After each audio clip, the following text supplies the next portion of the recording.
to have you with us as the green flag waves on the 45th Annual Southern 500.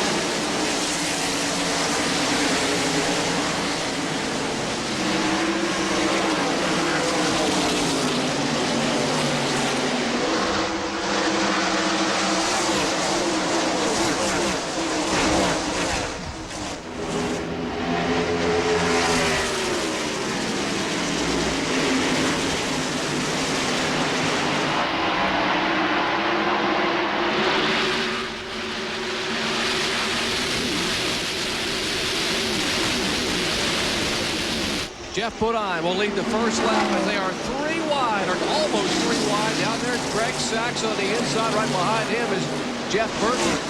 Kenny Wallace driving the car number 28 also in there as they come rumbling out of turn 2. On top of Morgan Shepherd's cars, he watched Jeff Burton, the Rebesta's car, going in turn 3. You can see Kenny Wallace on the outside. That's Greg Sachs down on the inside, and Sachs makes the pass.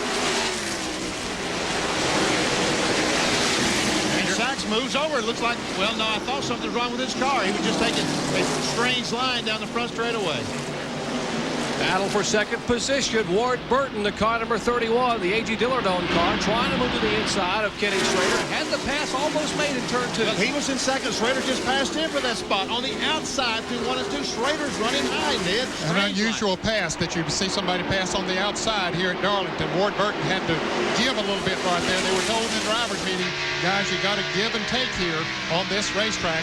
And Ward Burton did a little bit of giving there, letting Ken Schrader make the pass on the outside. Riding along with Mark Martin in 5th position. That's the Meineke Chevrolet.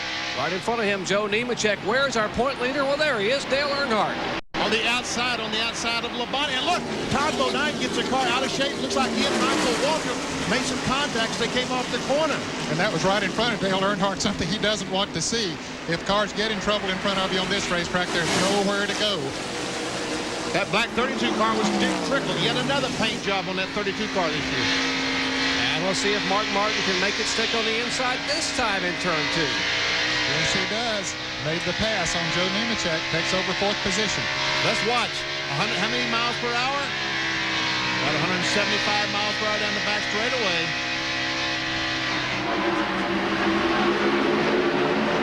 And once again, the 28 car seems to be dropping back. Marty Reed, does he have a problem?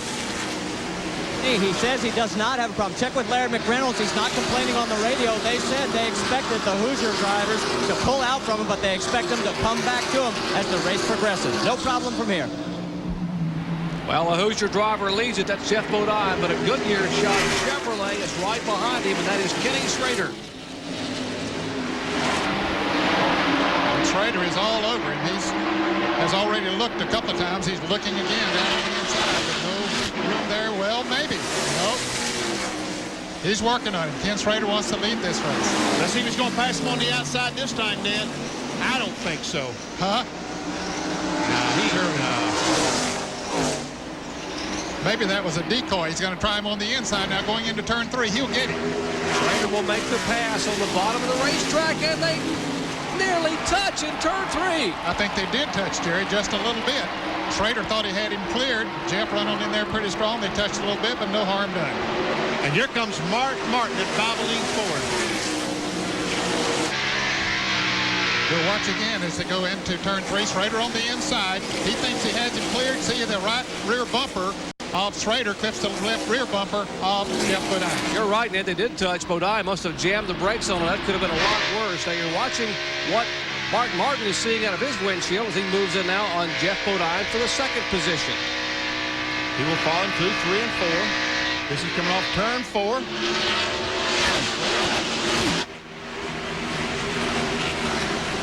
And Earnhardt trying to make a move. Real high on the racetrack is Greg Sachs. Earnhardt's been making passes on the outside, but now on his inside is the car number 75. Remember the last time those two cars got together 2 weeks ago in Michigan. Yeah, they both wound up in the garage area, torn up. They remember that. They don't want that situation to happen here at Darlington. That's Todd Bodine in the Factory Store of America, the blue car, running right behind. And here's Mark Martin passing Jeff Bodine. Made it look easy. Is there a problem with Jeff Bodine? We've got to wonder. His car now dropping back a little bit. Let's check in with John Kernan. John? Jerry, the report down here in the pits, Jeff is radioed in, says that the car is feeling very loose. So when they make that mandatory stop, the mandatory caution comes out at lap 25, they're going to add air pressure in the right front tire. We told it, trying to get by Ward Burton, the Hardy's car, and he goes by. Here comes Rick Mast. Now, Mast has the Hoosier tires also. Ward Burton, of course, has the Hoosier tires, but Mast was able to get on by. Looking out back of Bill Elliott's Budweiser car. 1-2.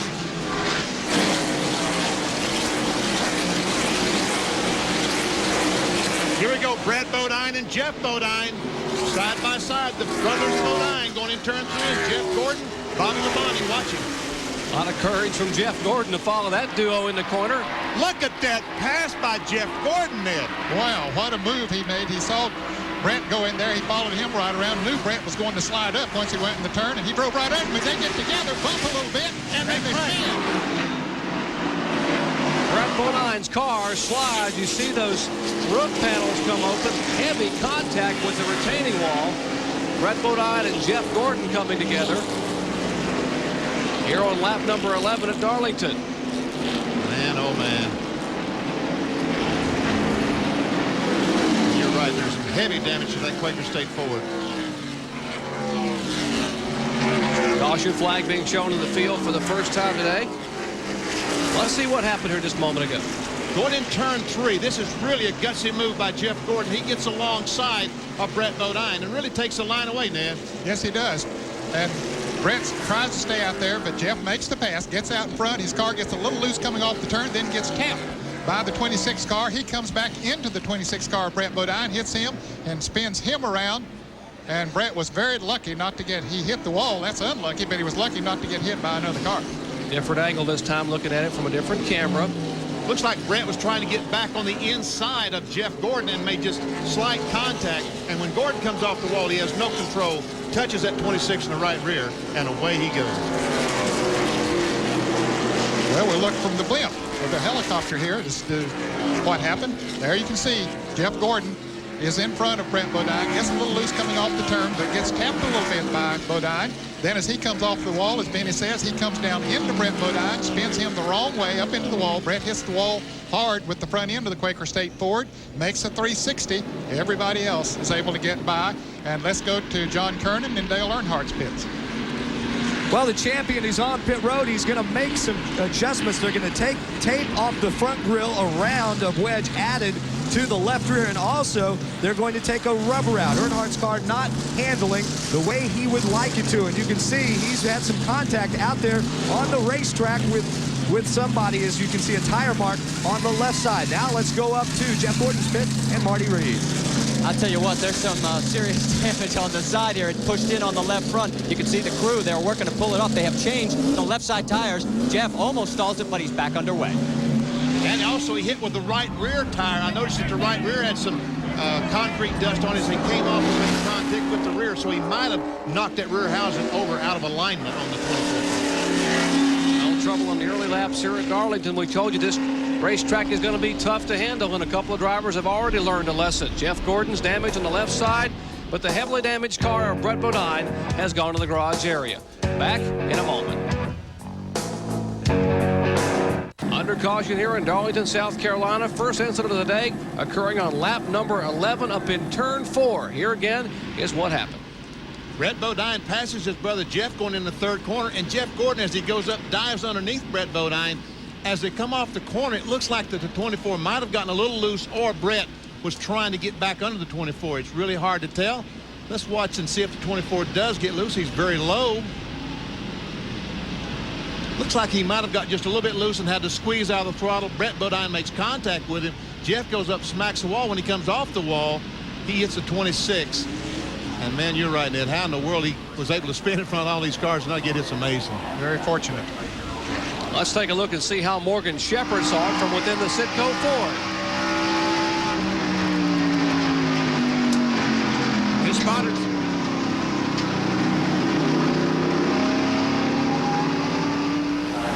Jerry wasn't able to see a whole lot there, but he saw enough to be able to drive through it. Let's check in with John Kernan, who's caught up with Brett Bodine. John? Jerry, as you can see, a lot of front-end damage to Brett Bodine's Quaker State Ford, the radiator, the oil cooler, the team working very hard trying to get it fixed to get Brett back out. Brett, it's a little hard to see exactly what happened on the tape, on the replays. What did happen? It's my fault. I got in the back of Jeff coming off the corner. It looked like he got a little loose because he had to pass me up there in the middle of 3 and 4. And I just didn't get off the gas soon enough. I tried to check up, but I just touched him a little bit, got him out of shape. And then he ricocheted, I guess, off the wall and got in the side of me. I feel bad that I messed his car up. I hope he's all right. I got what had coming to me. It was just all my fault. It wasn't that I was in a hurry. I just made a mistake, and that's what happens here at Darlington. I feel bad for my team at Quaker State. We had a good car, a good chance. Driver just made a mistake, and it cost us. Well, they're working on the car right now to try and get him back up. Let's go up to Jeff Gordon pit with Marty Reed. Thanks, John. This is the 4th time that Jeff Gordon is back in the pits. They think the Panhard bar may be out of whack. Benny, you may be right. He must have tagged it on the outside, and he's complaining about it being loose. They've also taken that left front fender and beat it up so that they could get it off of the tire. Yeah, the Panhard bar is the bar that controls the rear housing back and aligns the rear housing up. So if they bend that, the alignment would be the rear housing would be out of alignment. How many professional athletes will admit that they made a mistake? That's very special about this sport. Back with more from Darlington Raceway in just a moment.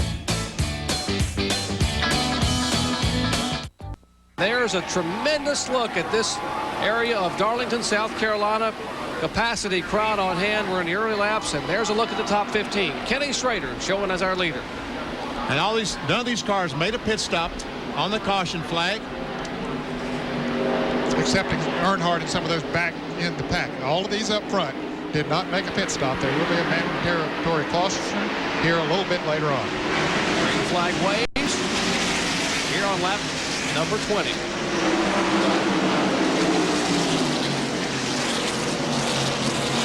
And Mark Martin's trying to get by Schrader for the lead coming off the second corner. He's got a run on him on the inside. Schrader will have to back off going into the turn. Martin hit the preferred groove. He didn't back off much, did he? Stayed right out there. Man, oh man.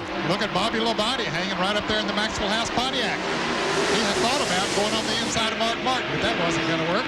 And Elliott's on the outside of the 22 car. We have got ourselves a two-group racetrack today. Chevrolet and 3 Fords first through 4th. As Schrader holds the lead, Martin, Elliott, and Labonte right back here to scramble. 3 abreast. Ricky Rudd on the inside of the Burton brothers, Ward and Jeff, going into that turn. Morgan Shepherd goes by. There's Rusty Wallace behind him in the car number 2. Earnhardt with those fresh tires is on the move.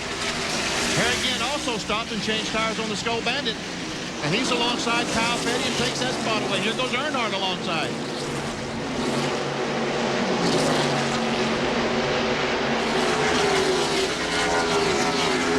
Brad's trying to get alongside Jeremy Mayfield and does as Ted Musgrave goes by the Dick Trickle car. There's Musgrave's Family Channel Ford. He's being now shown back in 22nd position with Gann in 23rd and Earnhardt in 24th.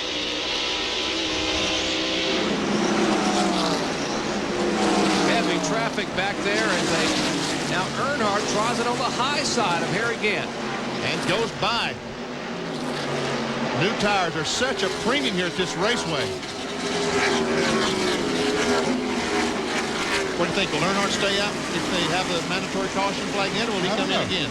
It'll be interesting to see if it comes out at 25 laps. Boy, those new tires are working right now, but he's wearing the good off of those tires, and it doesn't take long until he'll be slowing down like everybody else. As John Andretti in the 43 car, once again, he's driving for Richard Petty. Harry Gann following Earnhardt. They now sit in 19th and 20th position in the field. Contact back there between the 77 and the 27. Spencer got in the back of the 77 as he came off the second corner. I thought we was going to have some action that we don't want to see. Here comes Bobby Hamilton in the Kendall Oil car. He made a pit stop, put on new tires. Was able to drive right around Ted Musgrave. Ted watches him drive away.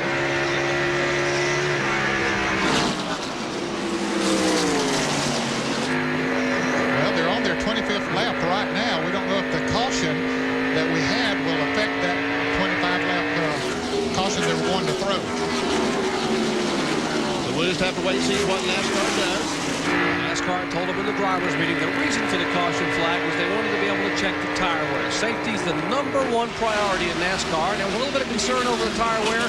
It's not the tires, it's the racetrack. And you heard Dan Benny talk about at the beginning of today's show, the abrasiveness of this racetrack, which will be repaid very soon. September the 12th. Goodman is sitting over in Darlington, ready to go. Back up front, Ken Schrader has begun to pull away a little bit as they wave the caution flag. That's Schrader to the left of your screen. Mark Martin and Bill Elliott back in second and third. And Earnhardt is going to race as much as he can back to this caution flag and gain some spots. And Earnhardt started almost last on the restart and worked his way up to about 15th. But once again, he had an advantage with the new tires. From 42nd to 15th in 6 laps. And a tough racetrack. Once again, that shows you just how critical new tires are. The pace car pulls out, picks up Schrader. The pits will open, and there goes Schrader towards the pits to get his tires and maybe chassis adjustments. And we see all that oil dry on the racetrack. These fellas have to be very careful that they don't spin in that oil dry. Let's check in the pits with Marty Reed. Well, we're standing by with Ken Schrader as he pulls it in, and we'll get our first look at tires after a good long cycle. 25 laps. Of course, we did have a few laps of yellow, and it looks pretty good as far as the Goodyears are concerned. I see no blistering anywhere. Let's go further up pit lane to John Kerner. Mark Martin is pulled in. They've already got right side tires changed, left side tires going on. The left front tire is kind of hard to tell from here. Rusty Wallace a quick pit stop, and Kenny Schrader also a quick pit stop. But Mark Martin, after a chassis adjustment, is going to win the race off pit road, followed by Bill Elliott, Rusty Wallace, Rick Mast, and Bobby Labonte. Let's get to the back pits and Bill Weber. Well, the entire field is stopping back here. Todd Bodine is in. They're going for 4 tires on the Factory Stores of America Ford. Some of these drivers stopped earlier on lap 14. Right now, it's the rest of the field in for 4 tires. Sterling Marlin leads the drivers that are sitting on the backstretch. He was in quickly 55 miles down pit road. It's the speed limit. Butch Miller is out the way. Todd Bodine away. And the rest of the field heading out. Michael Waltrip moves out in the Pennzoil car, and looks like he will be the first car of that group. We might make mention, in all fairness, the pit clock stopped a little bit early on the Mark Martin pit stop. So actually, as far as the pit work was concerned, the 2 crew of those 3 you saw in the triple split pit stop there was the quickest among those pit stops. And we can show you what happens when you have a great pit stop. He went from 8th coming in when the caution came out to 4th on the racetrack. We're talking about Rusty Wallace. Under caution for the 2nd time today here in Darlington, South Carolina. Getting set for more green flag racing action when we come back. Intelligent oil for longer engine life.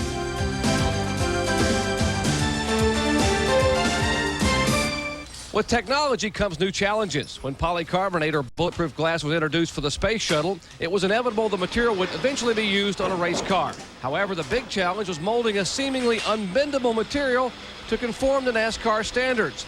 At Tex Powell Racing, they were the first ones to accomplish this feat. After measuring the sheets, they are placed on a heating surface where holes are drilled to allow easy installation. Each windshield is then heated one at a time for 3 minutes at 260 degrees, the only temperature that allows the material to bend.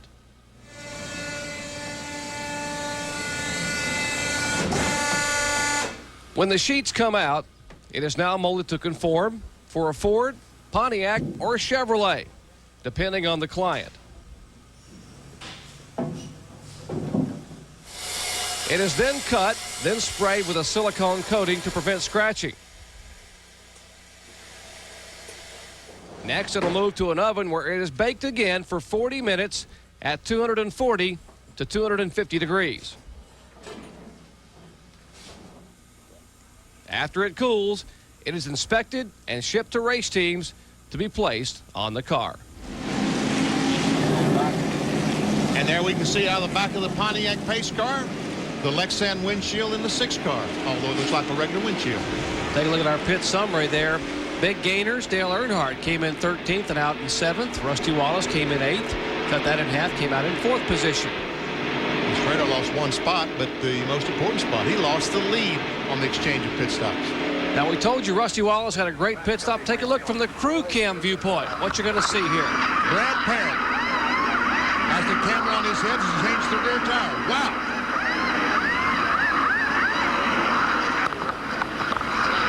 Jumps back across the wall so the guy can go across and change the left side tire. Let's check in with John Kernan. Quick check on the tires. Jerry Mark Martin, whose car was very tight. The left front was about halfway worn out. Jeff Bodine, who's on the Hoosier tires, his left side tires after just 25 laps, completely worn. Okay, the green flag waves. There'll be no more mandatory cautions. Rusty Wallace took a look out on the inside there, Jerry. Doesn't know where to go there as he tried to look at Bill Elliott. See Earnhardt once again on the outside trying to get by Bobby Labonte.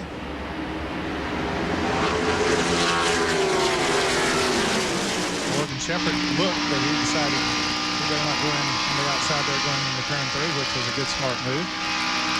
Now we can find out whose chassis is working, which car is good, because all the cars now seem to be about equal as Rick Mast tried to get alongside Rusty Wallace. But Rusty realizes, and here Schrader is still running that high line even with the fresh tires, and seems to be making it work very, very well for him. Okay, that can really work well for him towards the end of the race, Vinny. Yes, when they start running by traffic, it will be very important. And Dale Earnhardt has blown by the Rick Mast car to take the 5th spot away. He shot by Mast in turn 3 just a moment ago and has moved to the rear deck of Rusty Wallace. Let's check in with John. Jerry, you'll recall that Dale Earnhardt made some major adjustments when they pitted on that first corner when Brett Bodine crashed. After that, he said the car feels almost perfect. And change of position out on the track, Jerry? Indeed, up front, Ken Schrader and Bill Elliott both have gone by Mark Martin to take the lead. And Bill Elliott looking awfully racy today in that Budweiser Ford.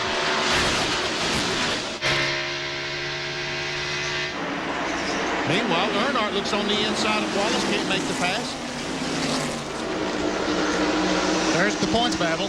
Earnhardt, Wallace, and Mark Martin. Martin is in second place in the points in front of the other two point leaders. Or the other point leader, Dale Earnhardt. Rusty Wallace is third in the points. Here's a mess. Wow. Kyle Petty making a 3 abreast going into the turn. And he gets right on in there. Joe Nemechek is on the inside. And here's another good battle up front. Earnhardt and Mast get by Rusty Wallace. And also Bobby Labonte goes by. What a run Bobby Labonte has had thus far. That Maxwell House Pontiac. Good run for Bobby. Take a look from high above the racetrack. Bobby's now trying to move in on Rick Mast. Earnhardt, meanwhile, has moved away by about 6 car lengths. That is 4th, 5th, and 6th you're seeing right there. And that's Rusty Wallace right in front of Morgan Shepherd.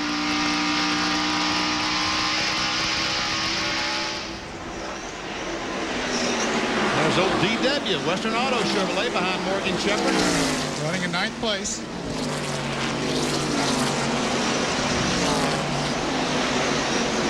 Darrell Waltrip, his 43rd race at Darlington. Take a look, he started back in 21st position, now being shown up in 9th position. In fact, Darrell's last victory, Winston Cup victory, came in this race 2 years ago, 60 races ago.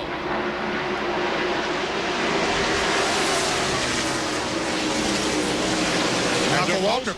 Yeah, Michael Waltrip having a great run in the Pennzoil Pontiac has caught Jeff Bodine. They are running, Jeff is in 11th, and Michael Waltrip is 12th. Michael pitting on the backstretch. Denny pointed out he was the first one of those getting out of the pits on the backstretch, so his crew made a great pit stop. And there's a car number 28, Robert Yates Racing Machine, Kenny Wallace. And the car number 15, Lake Speed, has made a good move. The Quality Care Ford. Started 40th in this field. Started 40th. And is now up to 13th spot. So, yes, Lake Speed, great run. Remember, Lake's only Winston Cup victory came here in '88. There's his serial. Currently 13th. And Michael Waltrip is going by Jeff Bodine as we see Kenny Wallace pull up on the back of Lake Speed.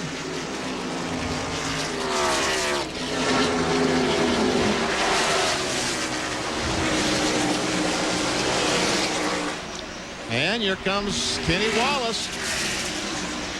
Trying to look on the inside. Todd Bodine goes by Harry Gant. That's 13th, 14th, 15th, and 16th. Talking about Lake Speed, Kenny Wallace in 14th, now trying to make it into 13th spot. He might have him going into the turn, Jerry. He's up far enough that Lake will probably back off going into the turn. Lake Speed in the car number 15, yes, indeed. And that allows Todd Bodine to come right on by as well. And Harry Gant. We'll see Jeff Burton has been able to get by Terry Labonte.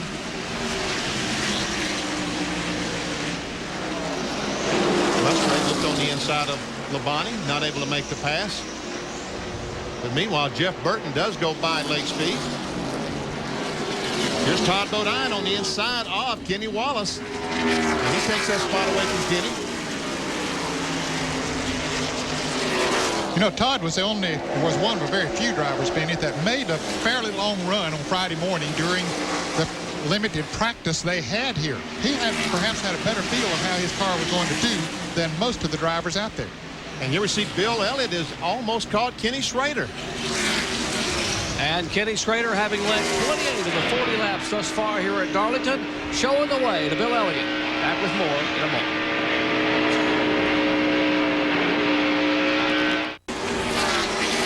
Back at Darlington Raceway here for the 45th annual Mountain Dew Southern 500. Bill Weber, Marty Reed, John Kernan, Ned Jarrett, Benny Parsons, and yours truly, Jerry Punch, bringing you the action from Darlington. By the way, Bob Jenkins, happy birthday, Bob.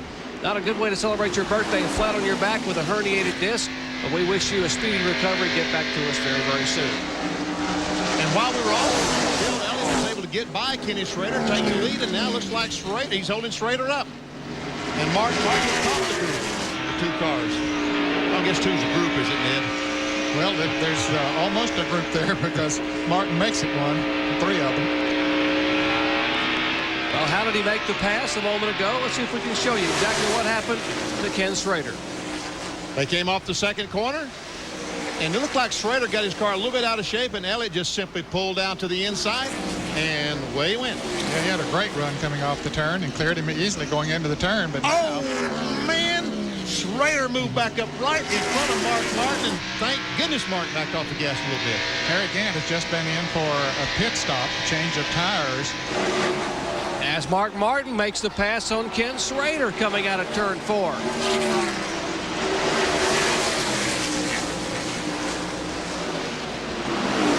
Elliott's going to be loving this. And guys, you go ahead and mix it up back there. I'm just going to pull away a little bit. Schrader once again on the high side.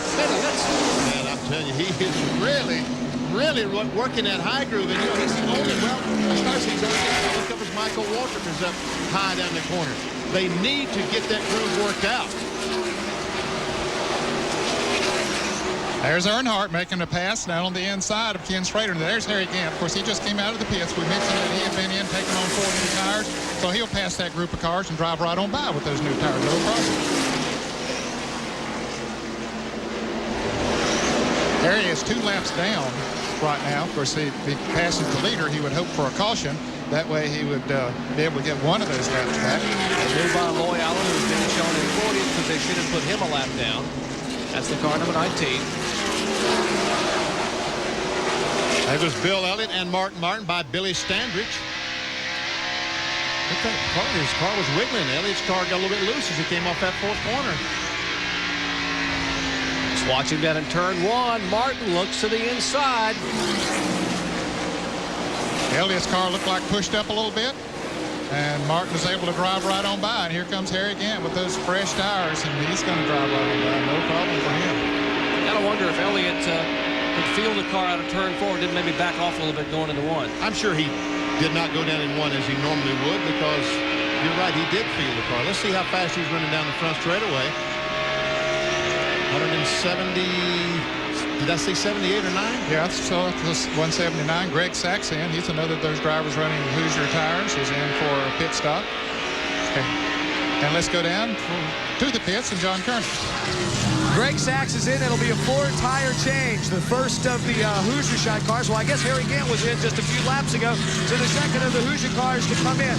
They might be trying to pull a fast one on the Goodyear teams by pitting more often, being able to run faster out on the racetrack. We talked about build-up on the grill. It looked pretty good on Greg Sachs' car. Hey, maybe he's one of the teams using Crisco. Well, as a driver using Goodyear that's coming into the pits right now, John Kernan. Rusty Wallace is coming in a little bit earlier than we thought. as the crew goes to work on him, as Earnhardt now has gotten up into second place. Let's go to the pits and Marty Reed. Well, we're going to find out just who's going to be the quickest in pit lane. They are going to make a 4-tire change, another load of fuel. They have taken care of that front grille that John so explicitly described early in the show. They've got that cleaned up. Boy, he's out of here. 18.6. That's not their best. But still a very good pit stop. He has to watch his speed going down pit road. He's 55 miles an hour before he can accelerate to full speed. And there is some debris on the racetrack that some of the crews have commented. There goes Mark Martin by, our leader. Mark having won 5 of the past 6 events here at Darlington. Let's check in once again with John Kernan. Jerry, this is the left front tire on Greg Sack's car. You saw him just take on 4 tires. The left tire digs in the turns and it really wears him out. You can see where the cord is actually showing out. The left front tire on Greg Sack's car completely worn out. That's not good, and these drivers can really tell it because when he gets down the court, there's no grip whatsoever. The car just slides across the racetrack as Mark Martin goes by the Brad Teague automobile. And they threw the green back after that mandatory caution flag. They threw the green flag on lap 32, so Rusty Wallace was only able to get about 20 laps out of those tires. And Greg Sachs, he wore the tires out, and we saw in 20 laps. Well, you just saw what's happening with tire wear, so pit stops can't be far away under the green flag. So we'll take a quick break and come back and catch those green flag pit stops here in the early laps at Darlington Raceway. Stay with us. Back at Darlington, South Carolina, Mark Martin squeezing up in front of Derek Cope, driving Bobby Allison's Straight Arrow sponsored Ford. He's a leader. There's Bill Elliott in second position. Dale Earnhardt is third, and Ken Schrader is fourth. We might mention some of those pit stops a little bit ago.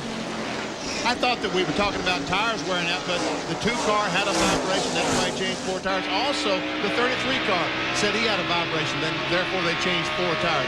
But the 77 car, we saw he stopped, and they did, in fact, have a worn-out tire. And 2 other drivers that are using Hoosier tires are in the pits right now. Joe Nemechek in the Manheim Auto Chevrolet and the Ray Estes Ford of Jeff Burton are both in the pits right now for 4-tire changes.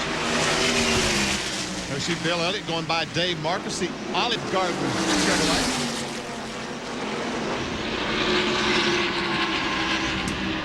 Mark Martin still our leader. They're second, third, fourth. Elliott, Earnhardt, and Schrader. Well, Martin has a fairly comfortable lead there. You can see how far ahead he is. Out there running sort of by himself right now. And Kyle Petty's in the back pits. Let's go to Bill Weber. Tire change. It'll be a 4-tire change for the Mellow Yellow Pontiac. They're running a lower gear in this car, so Kyle's extremely quick on the faster tires. Jerry Dotson told me they made a chassis adjustment during their first pit stop. They clean off the grill. Kyle's away. Behind him, the Highland Myers Ford is in the pits for Mike Wallace. He had a good run yesterday, and the theory with that team is when Mike runs good on Saturday in the first event, he also runs good on Sunday. Also in the pits right now, Loy Allen Jr. Dale Jarrett's been complaining of a power steering problem. That's the story back here right now, Jerry. And John Dawson was changing the right rear tire on the 42 car because Jim Sutton and his wife Diane had a baby boy last night. All right. He's not here today. Congratulations. And Ward Burton, another of the Hoosier drivers, is in the pits in the Hardy Chevrolet. There's Rick Mast getting his tire change on the left side of his car. And he, too, is running the Hoosier tires. Everyone pitted on lap 26. They had the mandatory caution flag, and that was about 35 laps ago. That's about as far as they want to go. Here comes Bobby Labonte, the Maxwell House Pontiac in. Bill Davis and the crew will go to work on that car, and John Kernan is there. It's a 4-tire change for Bobby Labonte. Talked to Bill Davis this morning. They're really pleased. Remember, they added some length to the nose and the rear deck of these Pontiacs, and they're really pleased with the way this car is running. But they do make an adjustment with air pressure here. The car has been running very, very tight. Left side still going on, making sure they get the grill cleaned off. Labonte is down and away. And that's what John Kernan was talking about in his opening, trying to keep that grill on and clean of that rubber, those bits of rubber, because, folks, when it gets in there, it jams that thing up. No air is able to get in and get through the radiator and cool the water.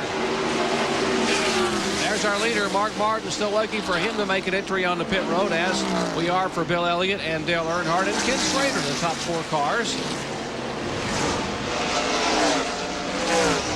And these fellows right now look like they're struggling a little bit, trying to get around the racetrack.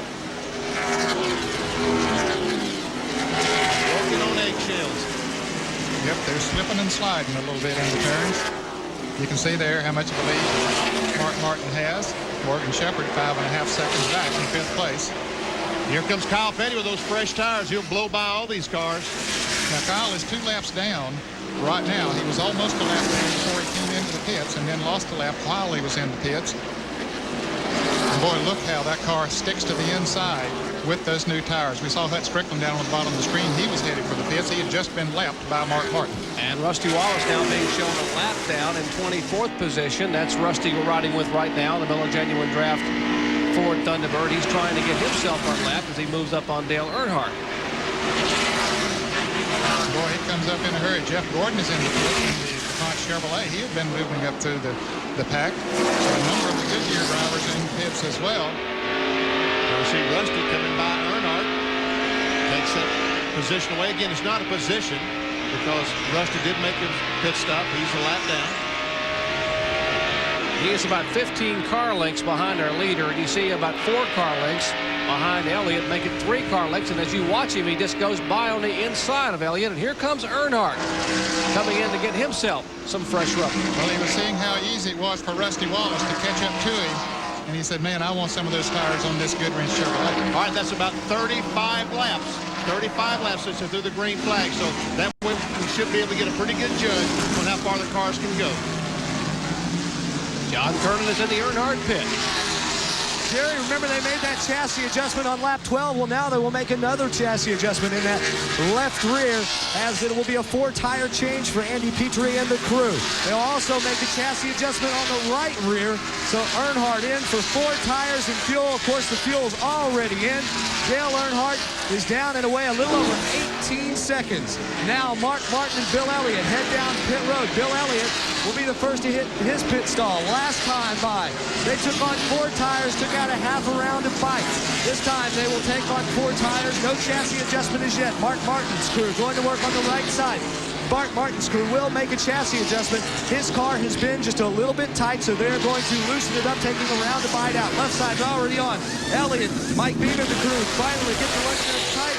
Elliott is down and away, but so is Mark Martin. Let's go up to Ken Schrader's pit and Marty Reed. Schrader to pull in here now as these guys are ready to go. What we've noticed, the Hoosier drivers on our end of pit lane made about 25 to 30 laps, depending on which team you are looking at. And the Goodyear guys are making up to 35 to 37. So on the first full run on green, looks like Goodyear's got the early advantage. Schrader, like everybody else, going to take a 4-tire change. And as I look at the tires that are coming off, everything looks to be okay. 18.2.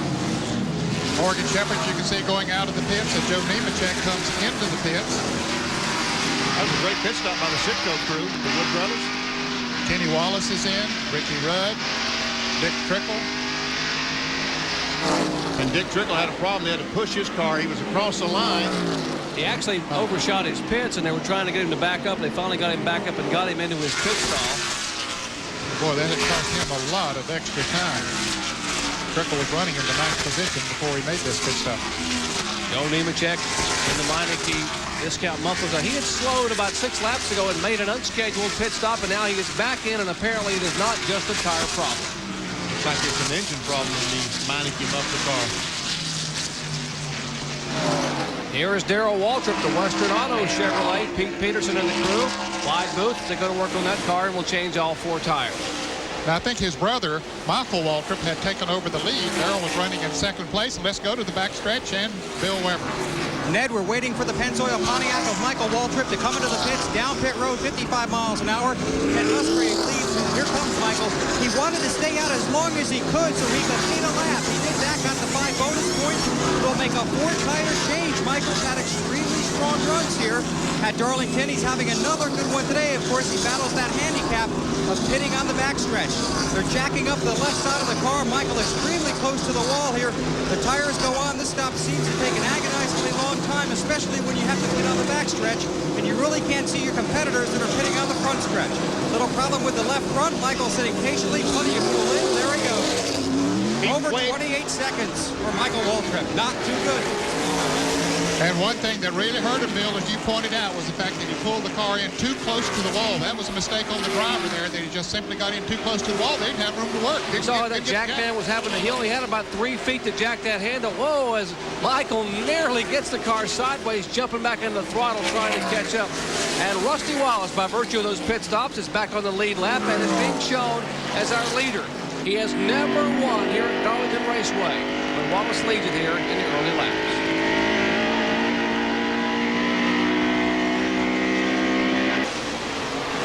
Back at Darlington Raceway, Rusty Wallace being shown as our leader here at lap number 76. Take a look at our Autolite field summary. Dale Earnhardt running in second position. Martin, Elliott, and Shepherd rounding out the top 5. Rusty Wallace is leading the race because he stopped a little earlier than the other cars. He was able to be out on the racetrack running faster. Now we can see Earnhardt, Mark Martin, and Bill Elliott are catching Rusty Wallace as they go by Kyle Petty. Kyle is a lap down. He has gotten back in the lead lap, but he is 1 lap down in 23rd position. Remember how fast Kyle was about 10 laps ago with those fresh tires? Now it's the shoes on the other foot. Other cars have fresher tires, and they zip right on by. Earnhardt and Martin in second and third position. And what Mark Martin would like to do is pass Dale Earnhardt before they get to Rusty Wallace. They're going to be able to pass Rusty, and they want Earnhardt to do it because he gets 5 bonus points for leading the race, and they would like to keep him from leading the race today. What about Kenny Schrader, who had been one of the early leaders? You see Bill Elliott there right behind. Well, he's watching that battle between Martin and Earnhardt. There's Ken Schrader in car number 25, right behind Morgan Shepherd. Earnhardt, he knows what's going on. He realizes he wants to catch Rusty Wallace first, so he's trying everything he can to keep Mark Martin behind him. Mark was able to get alongside him down the back straightaway, but Earnhardt ran him in that third corner, and Mark had to back out. Rusty is right in front of this trio. There's Rusty Wallace. See him out way up in front there, out of the Bill Elliott windshield. There's Rusty, Earnhardt, Martin, and Elliott. He's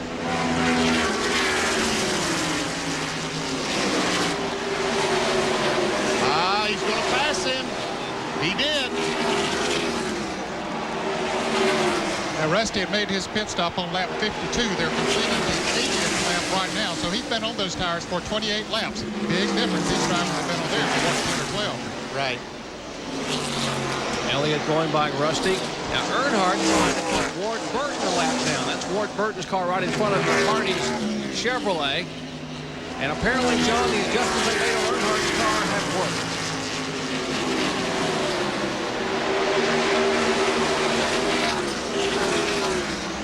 Let's check in with John Kernan. Jerry, that car that Dale Earnhardt is driving today is a little over a year old, but it has not been to victory lane. He'd love to put it in here as Mark Martin dives down low as they head into turn 1. This was the same car they ran in the Brickyard 400. Remember, he tagged the wall, took it back to the shop. It was pretty beat up. They made some repairs to it, and they feel like they've got a shot to win today. So Mark Martin, we saw just Earnhardt didn't really struggle with Mark Martin that time because he was able to lead that lap and get those 5 points. So he's happy right now. Now he's trying to worry about winning the race.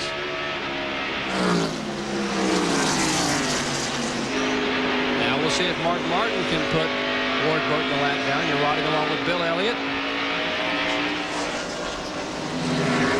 A moment ago, Rusty Wallace was going to get passed. You see this pass happening there. Watch Rusty's hand inside. He's telling those guys to go on the inside, I guess, as he comes. See his hand come out? He's saying, guys, I can't handle you going around. Yep.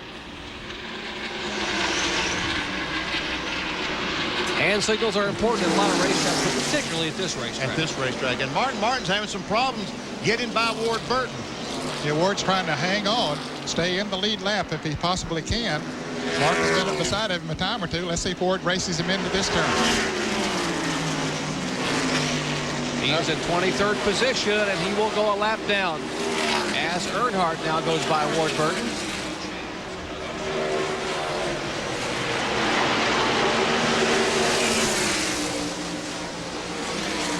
As Martin was struggling with Ward Burton, Earnhardt was able to catch the Martin car, also Bill Elliott.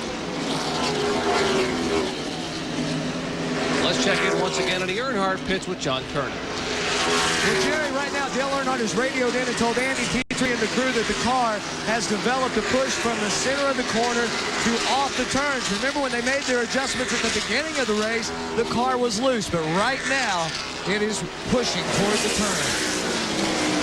There we see Jeff Burton, the Rebestos Ford, making a pit stop. Right side has been changed. Left side's going up. He was running in the 14th spot when he stopped.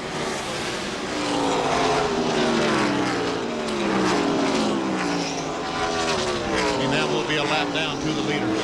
That'll leave 21 cars in the lead lap.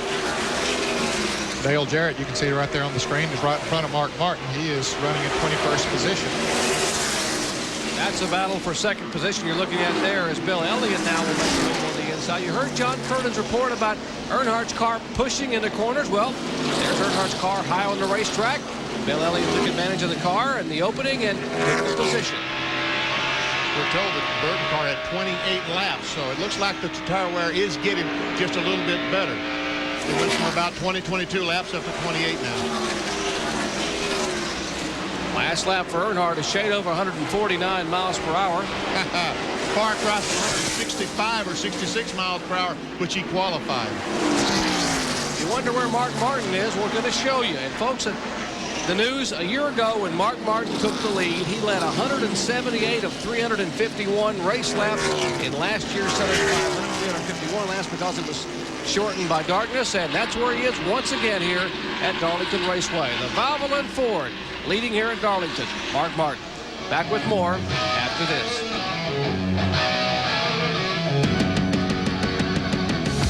Lots of racing yet to come today on ESPN. Up tonight, 9 p.m. Eastern Time. The Molson Indy Vancouver, the IndyCar event from Vancouver, British Columbia.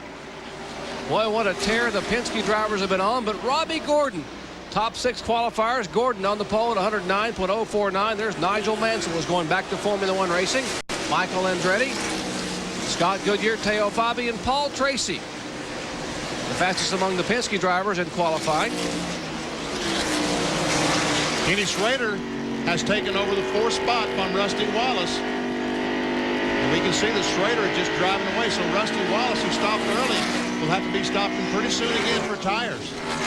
Jeff Bodine just made a pit stop. He got 36 laps out of that last set of tires. Rick Mast comes in right now.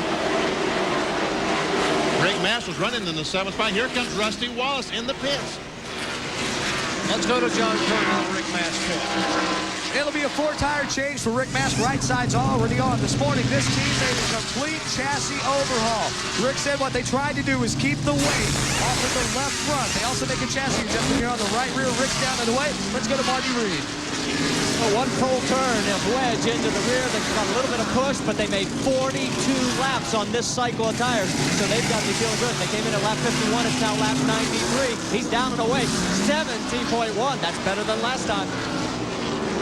It's going to be very important to keep giving those 16, 17, 18-second pit stops. If this stays green flag and somebody has a problem like Mark Martin and Bill Elliott in the pits has a 25-22 second pit stop, we'll never see him again. This morning down at the drivers meeting from some of the crew chiefs was that they would need possibly 14 sets of tires to finish the race today. And you know where the problem there? The problem is most of these teams only have about 10, 11 sets of wheels. So if they have to go that last 3 or 4 sets, if they have to remount tires, the lug nuts are not going to have time to glue to the wheel. When they throw the tire up there, they're going to start falling off, and then the pit stop's going to be over 20 seconds. Robert Yates told me that about $1,200 a set, you figured out with your calculator, you're talking about $14,400 in tires. And Harry Gant is in the wall in turn 1, and the caution flag is out. The caution flag waves. And that's a bad break for Rusty Wallace, Jeff Bodine, those cars who just pitted. And even a worse break for Harry Gant. He was hoping maybe to be able to pull some of that Darlington magic out, but he has tagged the concrete retaining wall, maybe trying to push those tires a little too far.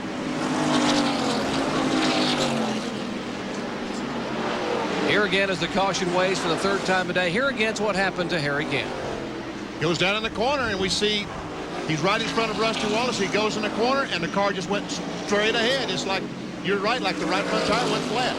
Ooh, and Jimmy Spencer about ran over him. Boy, he did. He did a great job of getting his McDonald's Ford turned left and not hitting her. Well, everybody will be in pits right now. They were welcoming this opportunity. Steve Brisson had just gone a lap down a couple of laps ago, so that's a bad break for me. Some others had just gone a lap down. As you mentioned, that's a bad break for Rusty Wallace, who just made a pit stop, and now is being shown a lap down as they come down pit road. Riding along with Mark Martin. Let's check in now with John Kernan, who's waiting for the leader's pit stops. Well, Mark Martin would have pitted, was scheduled to pit in just 8 more laps here, 97 complete. Martin will be in for 4 tires, checking up his buildup on his front grille. It doesn't look too bad. And they will make a chassis adjustment on Mark's car. It's been just a little bit tight all day long. On the right rear, another half-round of wedge. Left hand, Pete Schrader is also on pit road for service.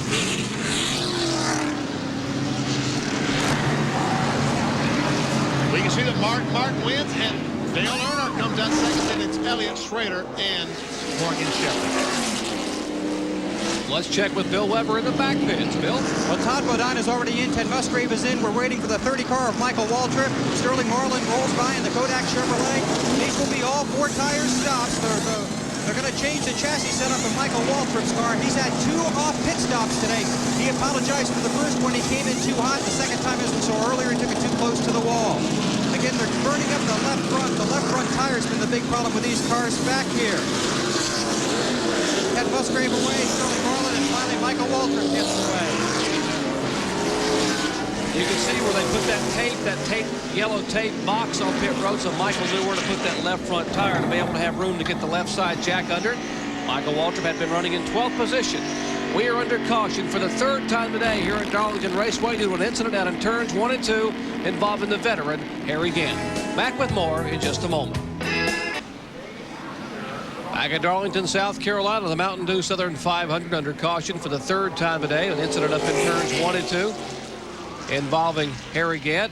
What a battle we had on pit road. Mark Martin, the Valvoline car, is going to be, but Schrader was the first car to move, but he was too far up pit road. As Earnhardt, who's pitting right down by the line, moves and goes across the line to take 2nd spot. They use that line as the marking point of how to line them up. So Earnhardt was the first one across the line by virtue of being the defending series champion. He was the 2nd across the line. Mark Martin was the first, but he was able to beat Schrader, Elliott, and Rusty Wallace did not pit. Now, he has 3 or 4 laps on those tires, Ned. What do you think? Think he's used them up? Well, he has used some of the newness up, and usually they'll slow down about a half a second a lap, but he should be able to start in front of the leaders, and even though he's almost a lap down. Guys, we're here in Darlington, and not far away is Timmonsville, South Carolina. There is no more feisty competitor in motorsports history than Cale Yarborough. He is the 5th all-time winner in NASCAR Winston Cup competition with 83 career victories. He has won more Southern 500s than any other driver, 5 times. And last night, he went into the Hall of Fame. This is where my racing career started, right here on this hill. It runs right down by this place when I was 10 years old in the soapbox derby. And then they built the racetrack here, and everything else is history, I guess. But it's a pleasure for me to be here tonight to be inducted into the National Motorsports Press Association Hall of Fame, and I want to thank the people who's made this honor happen. There is definitely a Hall of Fame member, Ned. Oh, no question about it. Great competitor. He was tough. Very, very tough competitor. And there he is, the newest member of the NMPA Hall of Fame, up late last night being inducted and all the celebrations, and watching his car, the Fingerhut Ford, running back in 24th position with Jeremy Mayfield aboard. And we see Rusty Wallace and Rick Mast in car number 1 up in front of Mark Martin, who came out first. Mark Martin is leading the race. Rick Mast and Rusty Wallace are on the tail end of the lead lap. They chose not to pit here, but Mast is going the lap down there as he got boxed in. Well, Rusty Wallace is hoping for a caution here early on this restart, but he can get back in the lead lap. He's in the lead lap, but he can get going all the way around. And there we see Mark Martin trying to catch Ward Burton.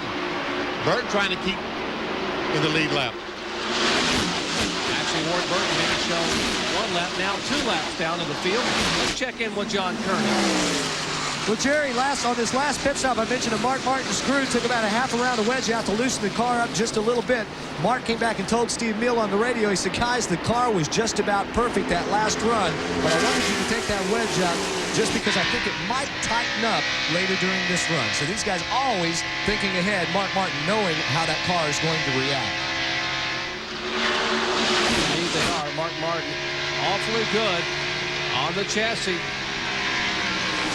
Remember earlier we showed you an incident involving Jeff Gordon and Brett Bodine. Well, that Gordon car number 24 is now being shown incredibly, Benny, in 9th position. On the lead lap, Ray Evernham and that crew, Jeff Gordon has done a great job in keeping the car going.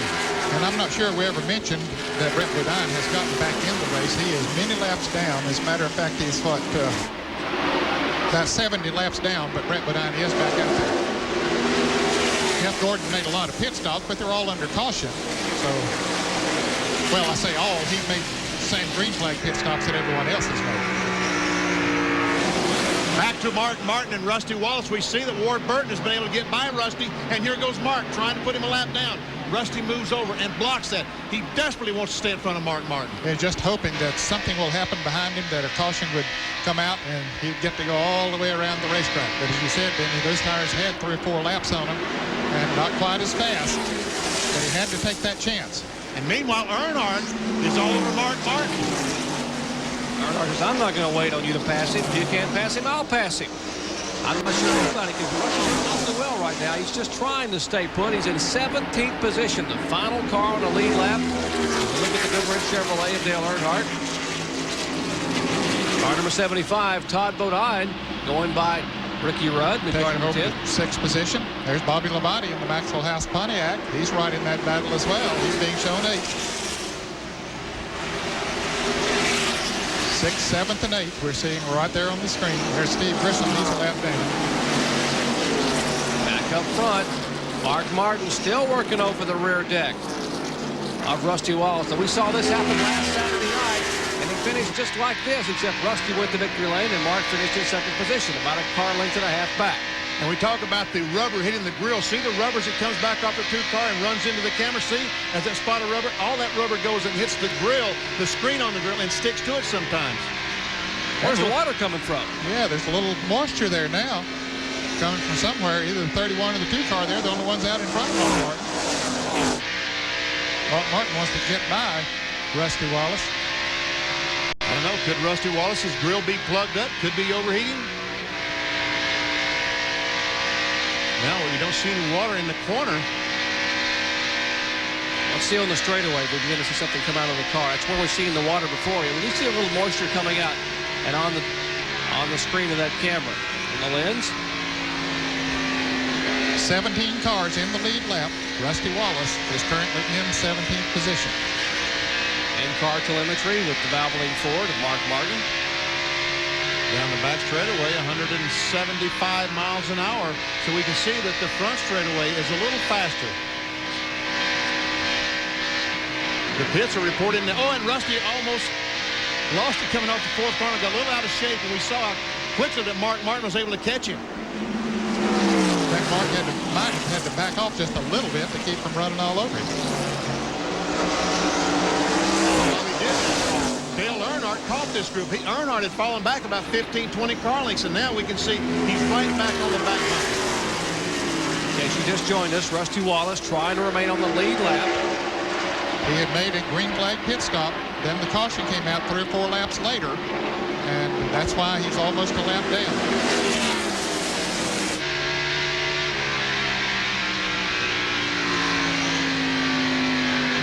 Mark Martin has won 5 of the last 6 times he's been on this racetrack. Pretty impressive.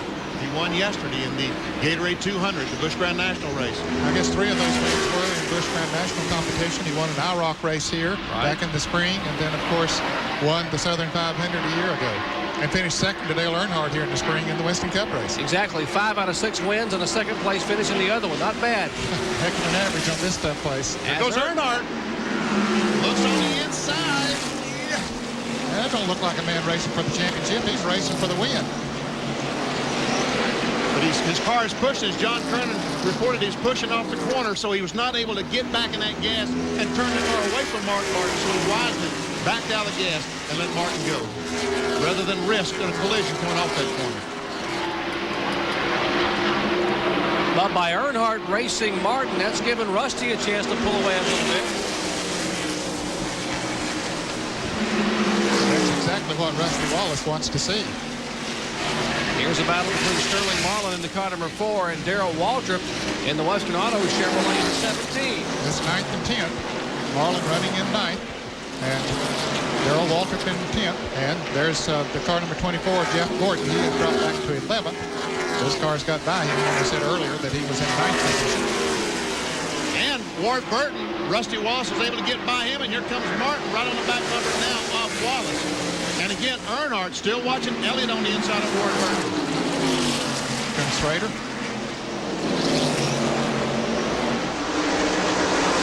Back in position behind him would be the car number 21 of Morgan Shepherd. There's Rick Master in the picture. Rick is lap down. He's currently being shown in the 18th position. There's Elliott and Schrader in 3rd and 4th. Still can't put Rusty Wallace a lap down. Rusty praying for a caution flag, but he needs it in a hurry because Mark is getting a little bit impatient. And Mark goes alongside and puts him a lap down. Here comes Earnhardt. Both of them get by.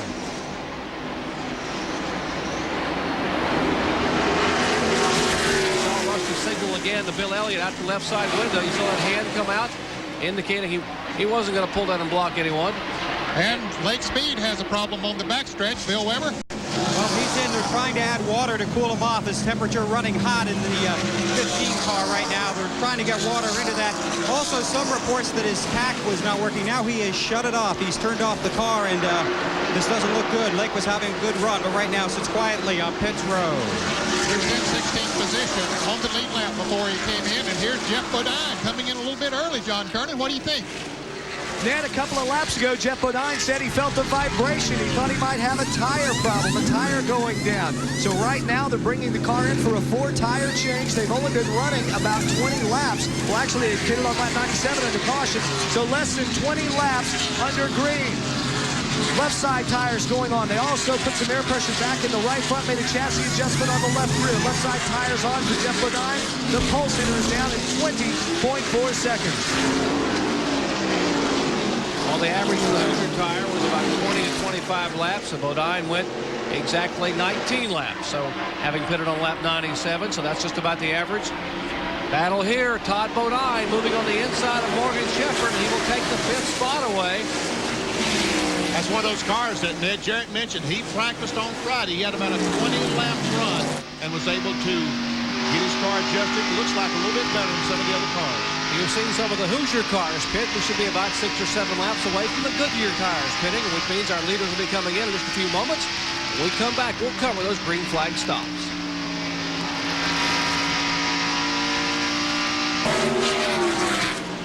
And Jeff Gordon just got hit in the left rear and almost wrecked that car again. He and Sterling Marlin made some contact coming off that second corner, and Jeff did a great job. Watch as they come off that second corner. They were racing for 10th position. Marlin was 11th, and Gordon gets out of shape. That lets Marlin and Michael Waltrip go by. Watch this as they come off the corner. We see, well, he's already been bumped by Sterling Marlin, and we see that Jeff did a great job in keeping that car in a straight line. He must feel like a cue ball out there. He's already been tagged once by Brett Bodine, and now Sterling Marlin gets it. Greg Sachs has just been in the U.S. Air Ford for a change of tires. We saw our leader go by. Mark Martin there is 2nd. Earnhardt 3rd. Elliott and 4th. Ken Schrader. Now here's Gordon trying to recoup the positions he lost a moment ago. He is back in the 12th position. The Pennzoil Pontiac in front of him. Michael Waltrip in 11th spot.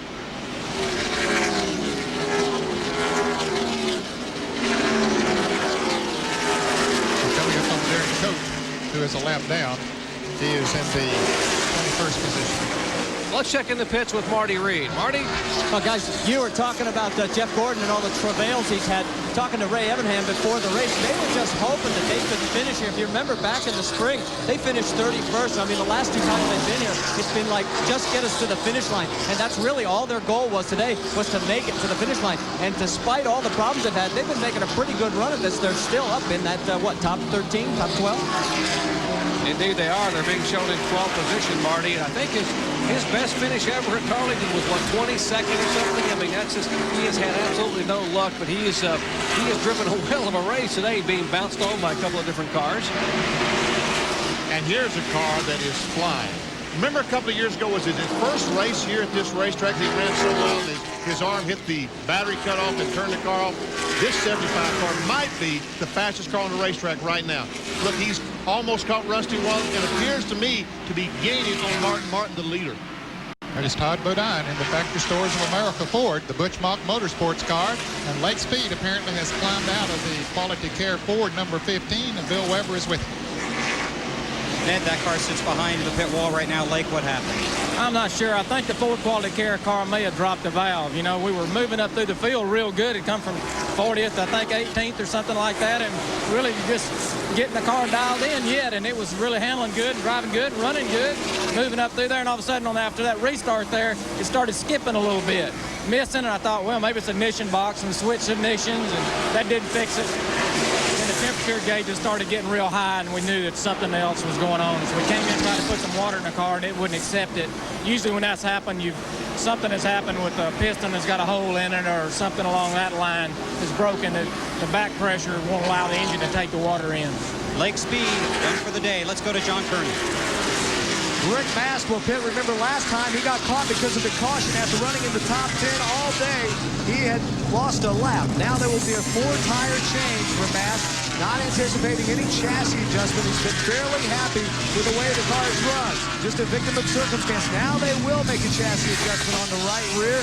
Try to loosen the car up just a little bit. Rick Mast is down and away 18.3 seconds. Great pit stop by the Skoal crew.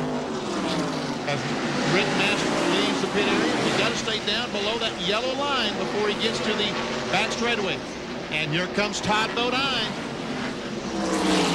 Being shown in 5th position, the car number 75. Butch Mock owns the car. Troy Selberg is the crew chief. What a nice job they have done with Todd Bodine behind the wheel of that car. Moving up on Rusty Wallace. Todd is in 5th place, and not far in front of Rusty Wallace is Bill Elliott, who's running 4th, and Dale Earnhardt, who is running 3rd. And Elliott's going to make a move on Earnhardt. Earnhardt's car bobbles a little bit coming off turn 2. I don't know if we were able to see it, but we see that Elliott does go by. I don't know if we saw that well in the interview in Lake Speed, but Schrader passed Earnhardt on the outside up in the 1st and 2nd corner. Now they all pitted on lap 97, so we're showing 130 laps, so they're about 7 laps away from what you might expect would be their pit window on these tires. Jeff Burton is just going out of the pits right now in the Ray Vestas Ford. As we watch all this, I'll tell you that Ted Musgrave in the Family Channel car looks like he's blown or something happened. Oh, something happened to the 6th car. Possibly his tires may be going away. You talked about how quick Schrader was running. And the car number 75 has also made a pass, but Schrader is the leader. There's Mark Martin, Dale Earnhardt. Todd Bodine has gotten around the lap car of Rusty Wallace, and so maybe the tires are wearing a little more significantly, Ed. I would guess that Mark Martin was running faster than Schrader was pushing him, and he was running faster than he wanted to under the tires that are worn right now. So he just decided to move over and let him go till he could ride it out here. Pit stop's coming up before too long. It'll be about 4 or 5 laps away from pit stop on this set of tires, so we will take a quick break and come back and catch the green flag stops from right here in Darlington in just a moment. Back at Darlington, South Carolina, 39-year-old Kenny Schrader driving the Kodiak Chevrolet. Car number 25 being shown as the leader, but pit stop should be just laps away. Here's Bill Elliott in 2nd position in the Budweiser Ford. And the car number 2 is on pit road. Here's Rusty Wallace, one of the first of the cars to make an entry onto the front stretch pit. Now remember, he had about 4 laps on his tires.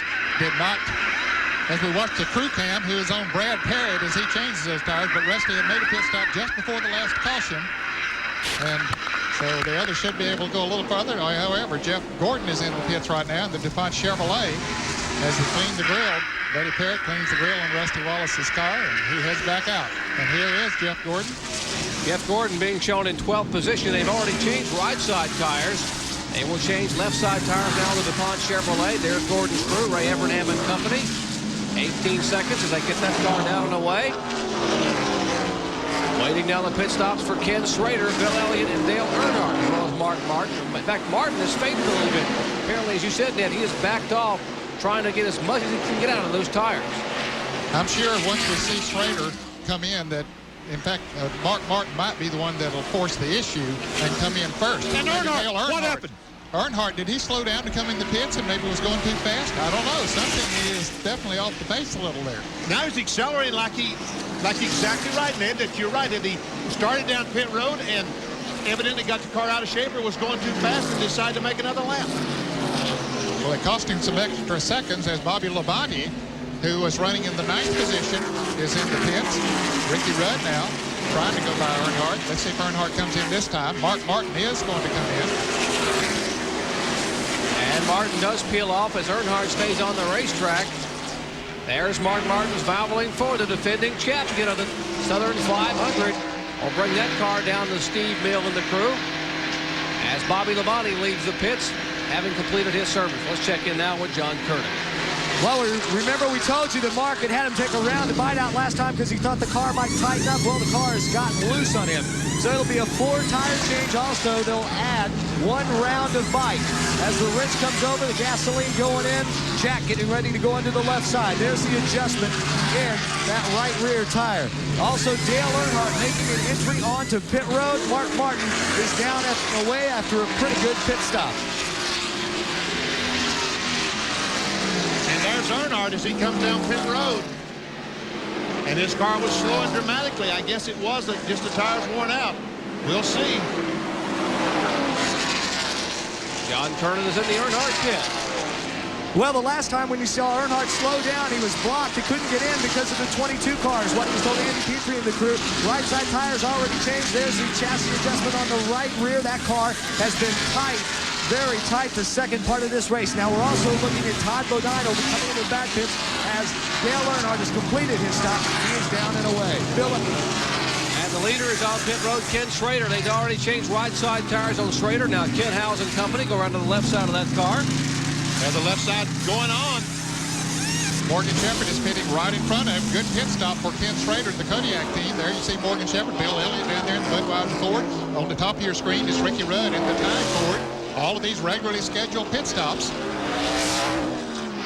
There's Morgan Shepherd. You see him concentrating, changing gears, coming down pit road, making sure he glances down at that tachometer to keep it at 55 miles per hour by using the RPM. We saw him put down his visor to keep the debris out of his face.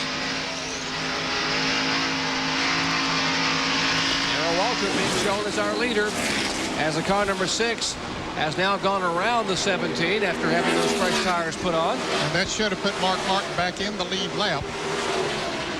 And Ricky Rudd has moved up to second in the Kellogg Chevrolet, but he is in the pits right now. Darrell, you can see those tires that Earnhardt has on and that Mark Martin had on. They're able just to move right on around Darrell Waltrip at will. He doesn't want to stay out there too long because he's losing a couple of seconds off. Look how high his car pushes in the turn. And Jeff Gordon going to have himself good track position here. He was the first, one of the first ones to come in. So he's been out there running for a number of laps on the newer tires. Now is DW coming in as Todd Bodine goes by. Yes, he is. Darrell coming in right now. Darrell Waltrip, a 5-time winner here at Darlington. Only once has he gone to victory lane here in the Southern 500. And that was 2 years ago. Marty Reed is in his pit.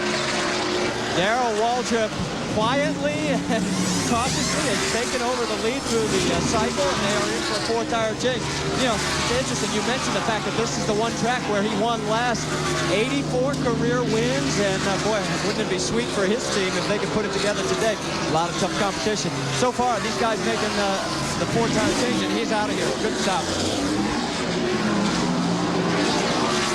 18.8 seconds. Darrell Waltrip had 4 consecutive top 10 finishes. That team has really come together in the past month and a half.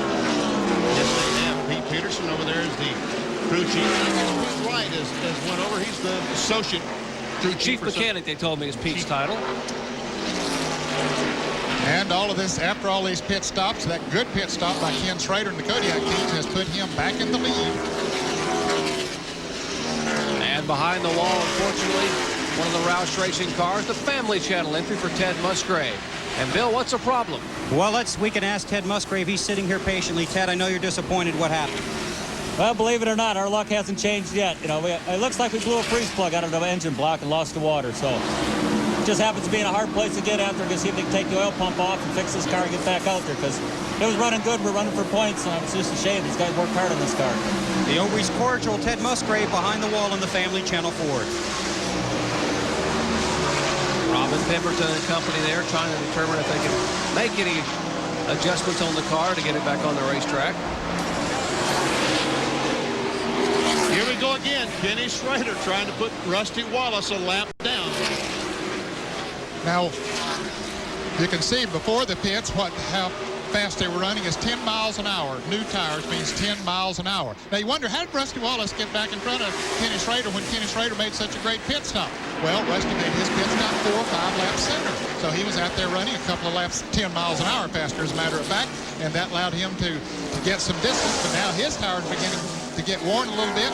Kenny's are still a little bit fresher as Greg Sachs comes into the pits. So he's back up there trying to put a lap on him. But Rusty, good strategy there coming in, and got back in the lead lap momentarily. Here's Morgan Shepherd and Jeff Gordon going at it. Jeff Gordon, another car who stopped a little early and was able to get out there and run 2 or 3 laps with those fresh tires and get some distance on the 24 car. And when Schrader trying hard, and he's on the inside of Rusty, he might put him a lap down as they go down the back straightaway. There had been 15 cars in the lead lap. Now make that 14 with Rusty Wallace going a lap down, and that would leave the 28. Kenny Wallace is the final car in the lead lap in 14th position. As they push the Dick Trickle car behind the wall back to the garage area. 150 laps here at Darlington in the books, and Kenny Schrader is showing the way. Back with more from the track Too Tough to Tame after this. He's now going to the pits on the back straightaways. Car started smoking, and they are telling him to take the car behind the wall. The car was running okay. It's like he blew an oil line off or something. That was a tough break for him. And Bill Weber's back there. Bill, you got any indication of what's going on? Well, apparently he radioed in that his oil pressure went away. He'd been running well. In fact, I just finished talking to Troy Selberg and the car owner Butch Mock. They've done nothing all day, just read off lap times to time. The car had been perfect up until this point. They're working on it. They're under the hood, and we'll try and get a word with Todd here in just a moment. He's been having a great run and a great season. This is a huge disappointment for this team. That's Butch Mock, the car owner there, looking underneath the hood. As you watch Sterling Marlin now in the car number 4 go beneath the 30 car of Michael Waltrip. That is for the 9th position. They've been racing together about all day, those 2 yellow cars. They're both pitting on the backstretch. Good runs, though, in the lead lap. There's Greg Sachs in car number 77 right behind him. Greg has made a lot of pit stops. He's 4 laps down in 31st place. While we were away on break, Jeff Bodine made a pit stop for a change of 4 tires. And Bill Earnhardt has passed Mark Martin. It looks like Mark is starting to lose the handle just a little bit on that Babylon Ford. That's for 3rd position as they are moving in now on John Andretti driving the STP Pontiac of Richard Petty. Andretti driving that car for the 3rd event, starting out in Michigan, over at Bristol, and here at Darlington as Earnhardt now makes the pass on the inside of Andretti. And we still don't know 24th position. And we still don't know who's going to drive the 43 car in Richmond next week. It's a week-by-week situation. I'm told they have a committee meeting on Monday and to sort of decide with John Andretti involved. I wonder if they take the holiday. Tomorrow's a holiday, Labor Day. You guess they'll meet tomorrow? I imagine they will. Yeah, they probably will. Because they got to make that decision pretty soon to get whoever's going to drive his seat in the car. Our Autolite field summary showing Ken Schrader, Elliott, Earnhardt, Martin, and Shepherd. Ricky Rudd, Bobby Labonte, was a Ford and a Pontiac, 7th and 8th.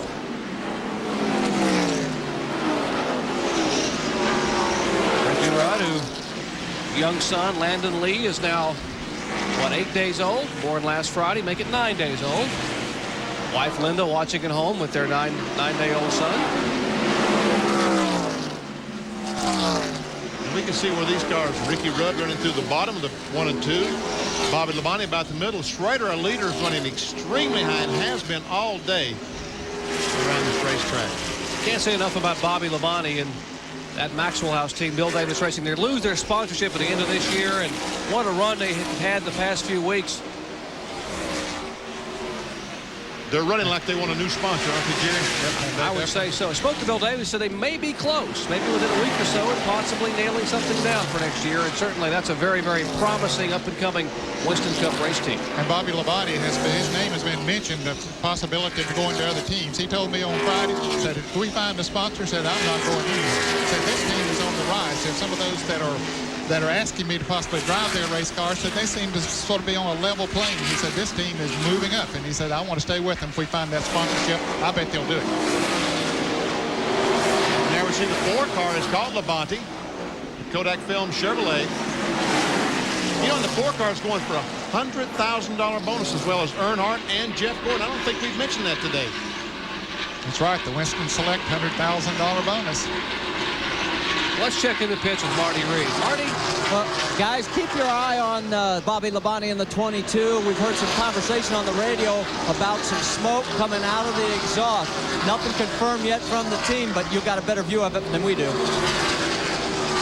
Well, he's about to be passed right now, Marty, as both the 4 and 30 cars behind him, Sterling Marlin and Michael Waltrip, trying to take the spot away, as he is now in 8th position, and the 9th place car will take the spot. And Bill Davis is sitting there watching his car lose 2 spots. Let's check in that pits. Bill, we got to report some smoke maybe coming out of the exhaust on your car. Is there a problem? If there is, we don't know about it. So far, the Maxwell House X fine. It's real tight. You know, doesn't want to turn. But NASCAR mentioned the smoke test, but Bobby hadn't said a thing. The gauges seem okay. So for now, we're just digging. Well, the only problem, car just a little bit tight, guys.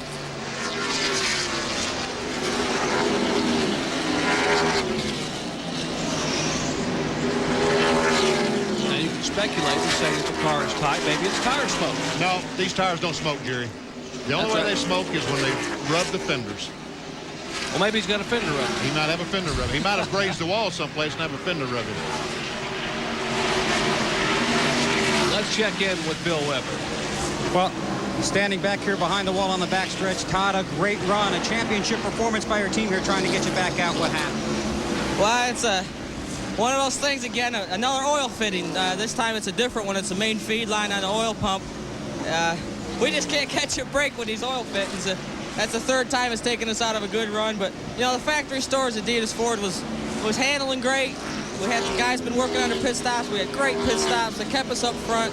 You know, everything was going right, and we were just trying to ride there, top 5, wait for the end of the race and race them. And, you know, we didn't get there. But, you know, they have got another race next week at Richmond. We'll get them up there.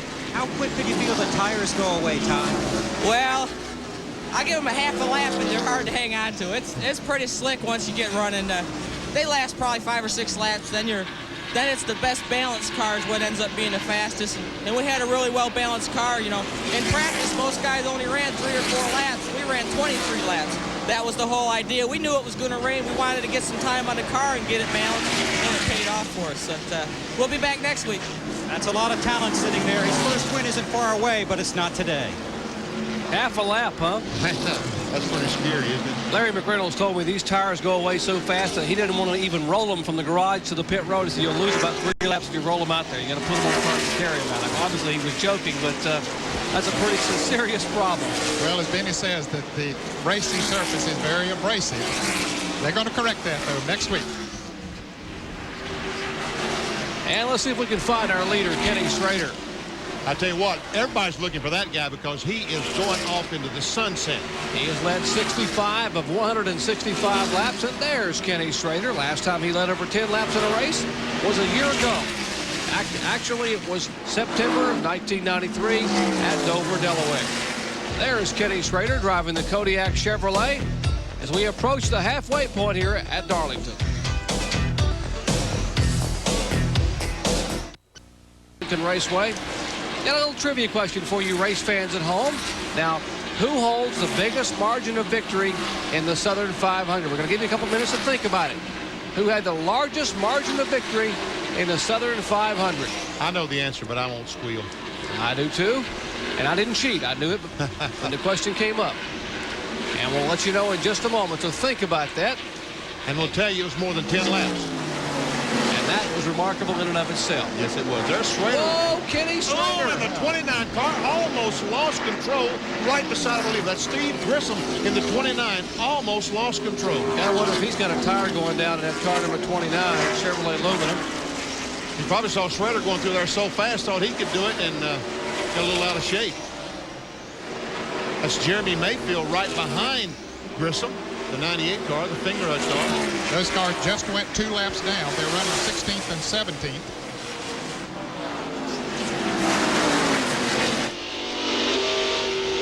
All right, there's Jeremy Mayfield in-car camera. Now, we're going to show you the trivia question once again. Who holds the biggest margin of victory in the Southern 500?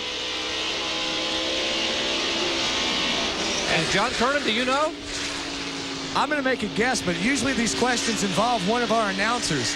So I think I'll say Ned Jarrett. Marty, what's your guess? I'll tell you what, this is a definite disadvantage, guys. I'll have to go with Cale Yarbrough. All right. Bill Weber? Well, I have a pretty good guess, but it's because he reminds me about it every week. I'll take Ned. All right, we got 2 votes for Ned, 1 for Cale. Benny? It was Ned Jarrett. Exactly. It was our Ned Jarrett, 1965, a winner by 14 laps. And Ned, you beat Buck Baker by 14 laps in 1965 Ford, and that in itself was a whale of a feat. Boy, I was getting it that day, wasn't it? You indeed were. How'd you do that? Well, it's obvious that everyone had trouble. And even myself had trouble that day, but I didn't outrun them by that big of a margin. But most of the cars were overheating. The things that we've been talking about here today, we had the same problems back in 1965 with the rubber coming off the tires, getting in the grill and into the radiator, overheating the cars, and everybody had that problem that day, including me. We were able to nurse our car home for the victory. It looks like Mark Martin might be able to get in a handle back just a little bit on the Valvoline Ford as he goes by Earnhardt to take over that 3rd spot. Once again, Kenny Schrader is our leader. Bill Elliott's in 2nd position. We'll show you the interval there back to Martin and Earnhardt, about 8.5 seconds. Morgan Shepherd is 15 seconds back in 5th position.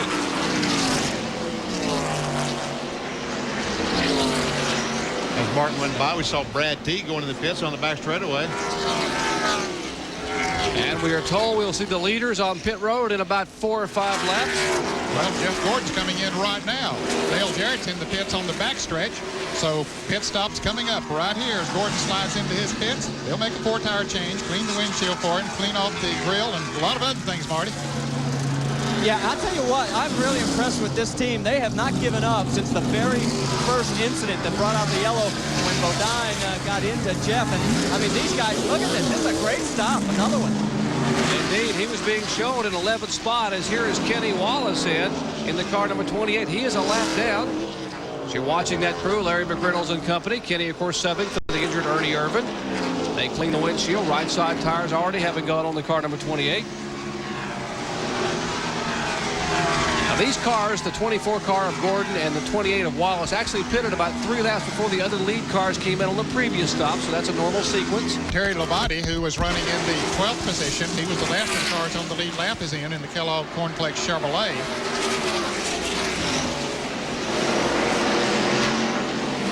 And Kenny Wallace head back on the racetrack.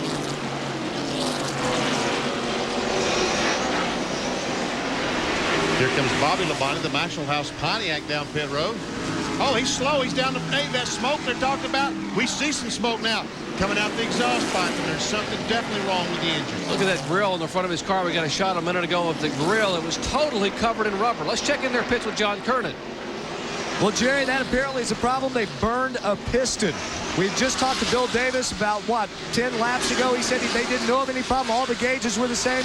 Well, just a few laps ago, the temperature gauge, water temperature gauge, started climbing. It was up to 225, and Bobby then radioed in and said, we might have a problem after all. And it looks like they are done for the day. And you've never seen a more dejected crew here on pit road.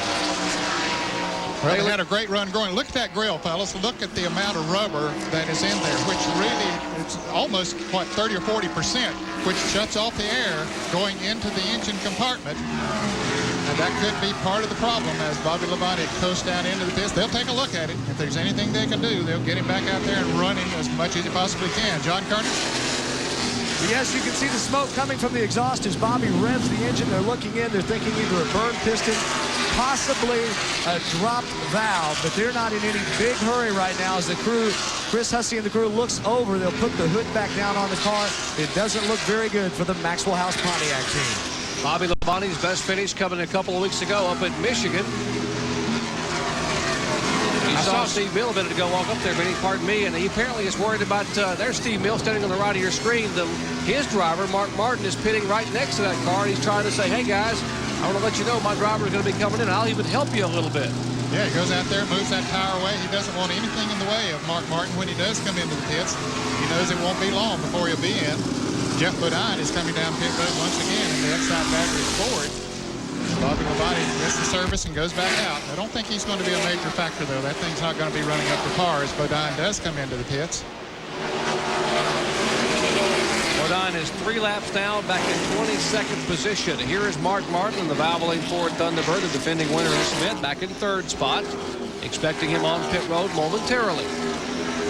And Dale Earnhardt has made a decision, we are told, to pit as he comes down pit road, and Rusty Wallace, who is being shown a lap down in 10th position. Here's Earnhardt, who was the 4th place car, brings the Goodwrench Chevrolet down at 55 miles per hour for his scheduled stop. Let's go to John Turner. Well, remember we told you that Earnhardt's car had been tight. He is in now for a 4-tire change. They should make a chassis adjustment, trying to loosen that car up just a little bit. Rusty Wallace is down and away, headed down pit road. Let's see if Earnhardt's guys can finish the work before Rusty beats him off pit road. It doesn't look like it. Rusty Wallace going to beat Dale Earnhardt out. And of course, Rusty a lap down. Dale Earnhardt gets his service completed, is down and away. Mark Martin who's been running in the 3rd position right now, pulls in. It'll be a half around a wedge. The car has loosened up, so it'll be 4-tire change for Mark Martin. Steve Neal and the crew working on the right side. Here comes the leader, Kenny Schrader, down on pit road. Right side work already completed on Mark Martin. Left side's now getting pulled off, ready to go on as Schrader pulls into his pit stall and make the adjustment on Mark Martin's car. Let's go to Schrader's pit and Marty Reed. Well, could this be the day for the Kodiak team and Ken Schrader? In 19 prior races, the best he's ever finished here is 3rd. This will be a 4-tire change. A little bit of smoke coming out of that front of the radiator, but no reports that he's running hot. They are cleaning off that front grill work, and then he's out here. What a great stop. He's on his way. Let's go to John.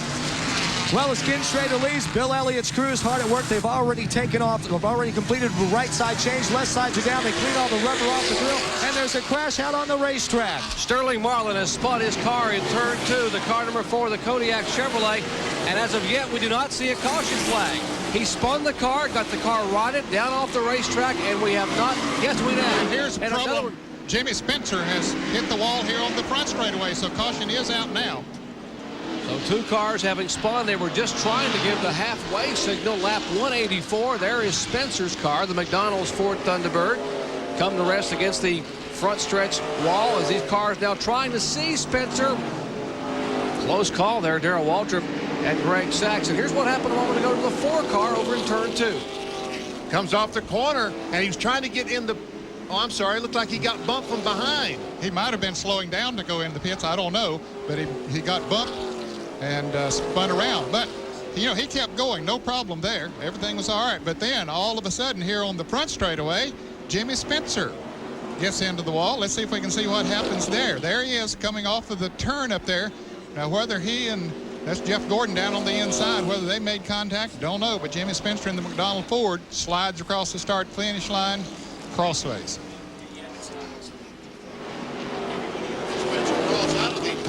Spencer crawls out of the 27, waves to the crowd. And Bill, what happened to the car number 4, Sterling Marlin? Well, Jerry Michael and Sterling were getting ready to pit together on the backstretch. They'd been running several laps, bumper to bumper, and then they were coming in together. Tony Glover kept waiting for his car to come in. He never came in, and then they were as surprised as anyone else when the caution came out. Meanwhile, Michael Waltrip did come down pit road, and Michael Waltrip ran over his air gun. He didn't stop. He ran over the gun, then came to a stop. His crew couldn't do anything. Michael went on back out. Meanwhile, Sterling Marlin has just moved into the lead. I'm here with Tony Glover. I'm going to see if I can get a word. Tony, what happened out there? I ain't got no idea. I think a slow car turned us trying to get into the pits, and you know, luckily we didn't lose a lap, and you know, everybody else pitted, so it made us the leader, so it worked out okay. Well, a unique brand of strategy. Tony Glover, the crew chief on the Kodak Chevrolet. Not exactly what they had in mind, but some days you never know here at Darlington. How many times can you make a 360 spin out and be leading the and race? take the lead by doing that? He should have spun earlier. Let's take a look again and see exactly what happened, if we can, over in turn 2. We see Michael Waltrip going in the pits. That's the yellow car on the very left of the screen. He's going in the pits. Now there's Bobby Labonte in the 22 car. They're smoking, and their tape machine is stuck, so in a minute we'll show you what happened. And Sterling Marlin is our leader in the Kodak Film Chevrolet. So you spin, and hey, Danny Sullivan did it a few years ago in Indianapolis. He spun and won, and now Sterling Marlin being shown as our leader here in Darlington. Just ask Petty and Pearson and Yarborough again. The fact that they have a full-time job when they get to the racetrack. Some of them are gasmen, some of them are utility guys with tires. They stay very, very busy. Very busy. And during the week, they keep those trucks loaded up with everything they need during the weekend when at the racetrack. And Michael Waltrip is overheating. And Bill, he's right in front of you. This is his 4th pit stop during this caution period. He came in once, ran over the air gun, then he came back in. The 3rd time he came back in, they threw up the hood. Michael's reporting his temperature's 250 degrees. They're trying to get water into there. They cleaned off the grill. He was 10th when all this started, having a great run.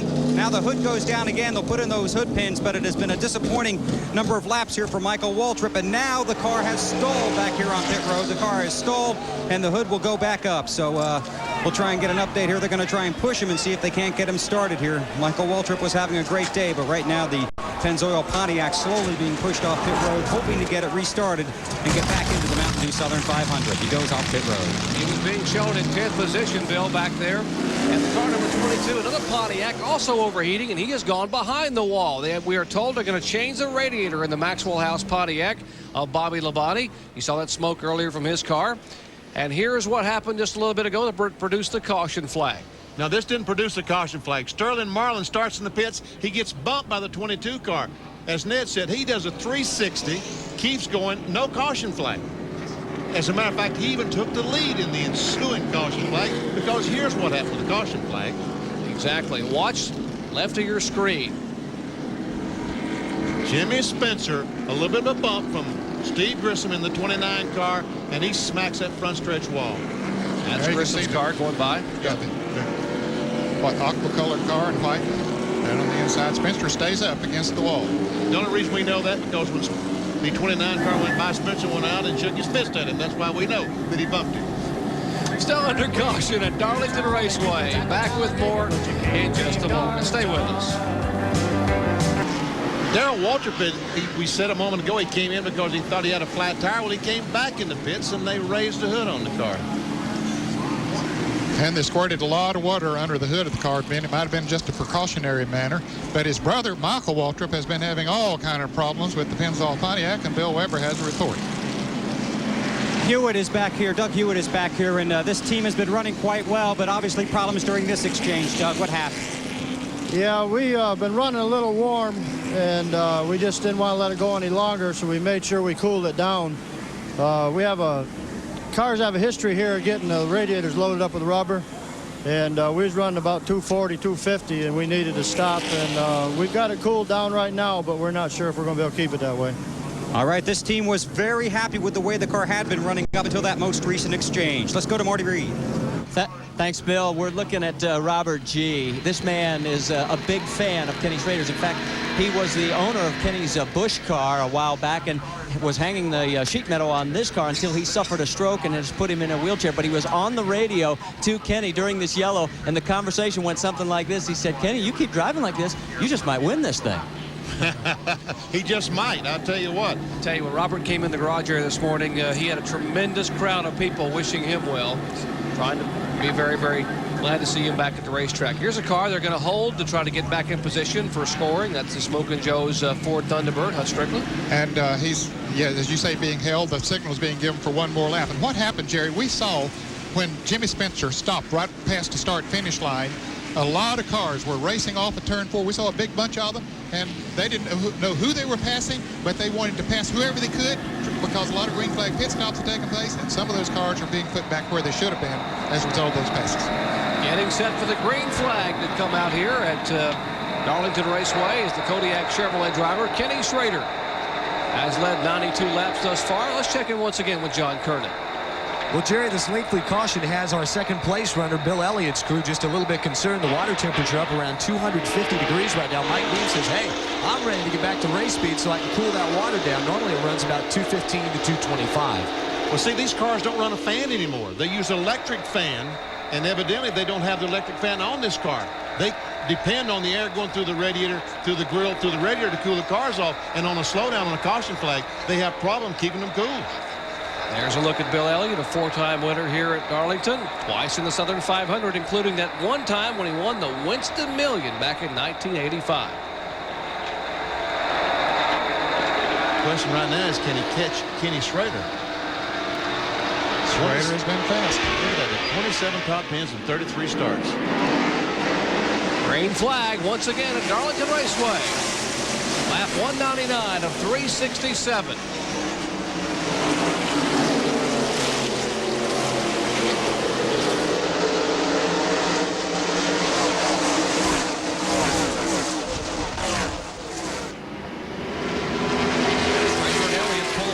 Backstretch. Martin is third.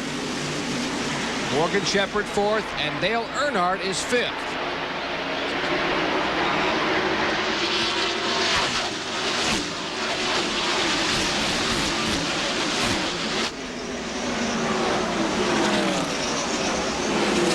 Michael Waltrip trying to go by Ricky Rudd down in one. That would be for the 8th position.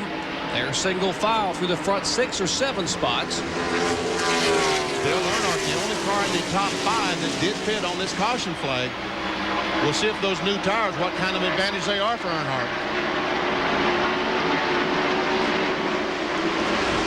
Front 2 cars pulling away. Car number 21, Morgan Shepherd. What a good run he's having today for the Wood Brothers and Sitco. Sitting there running in 4th place right now. Earnhardt looks to the outside, says, I don't think so. Let's check in with John Kernan. John?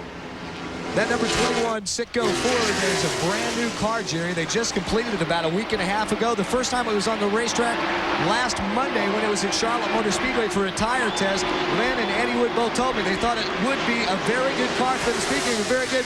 Bill Elliott trying to make a move on Schrader. And he can't quite make it work. He had the inside line, Benny, but just couldn't quite pull it off the corner. Could not make it work off. But I tell you, Elliott is getting around the racetrack right now. Take a look at these tire speeds, man. I mean, what a difference before and after the pit stop. Well, now it's gotten up to 13 miles an hour difference. Earlier, we saw that there was a 10-mile-an-hour difference in the speed. Of course, now that 160 miles an hour will be dropping down as each lap goes by.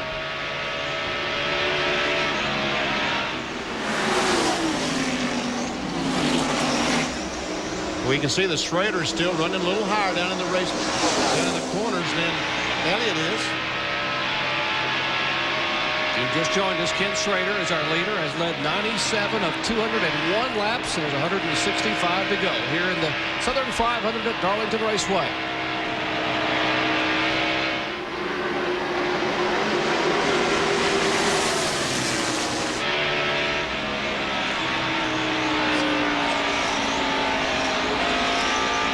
Starting to see some of that glare that you guys have talked about in the past here, Benny.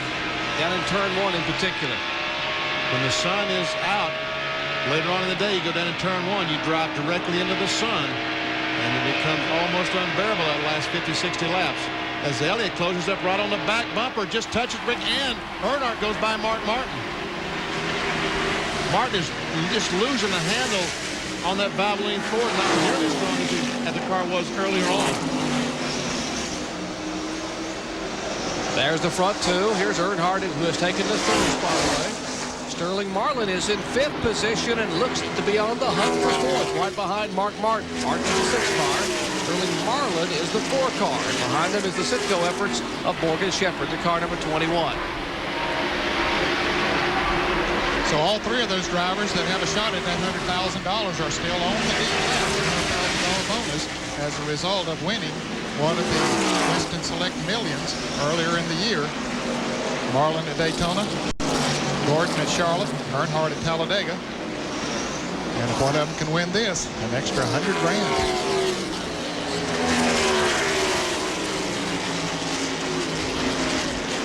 We see Rusty Wallace.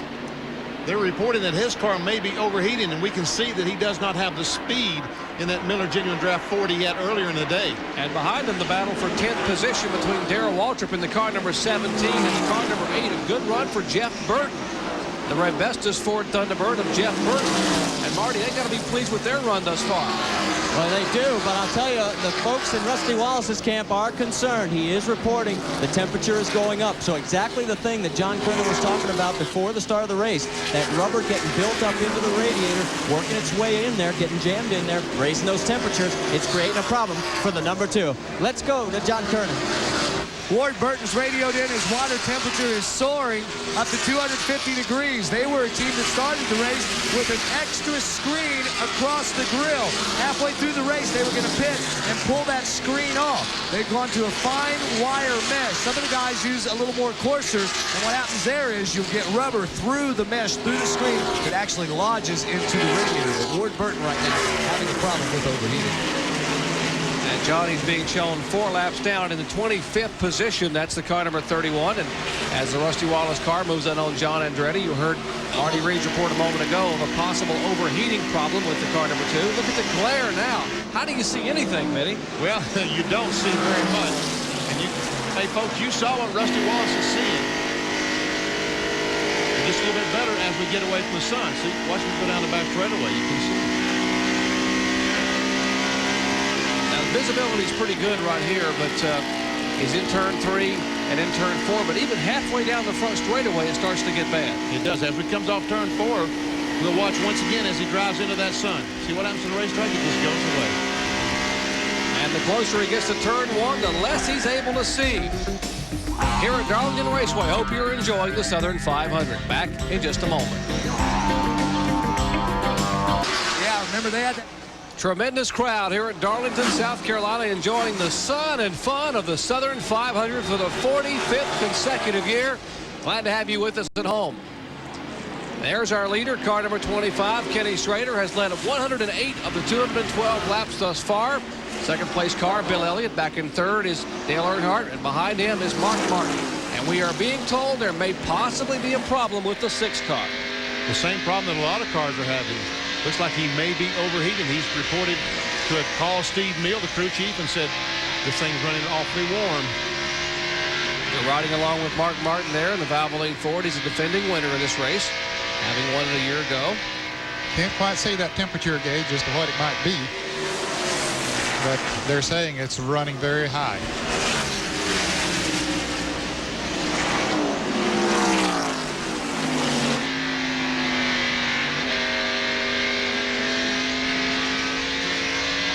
Martin coming off the second corner here at Darlington Raceway.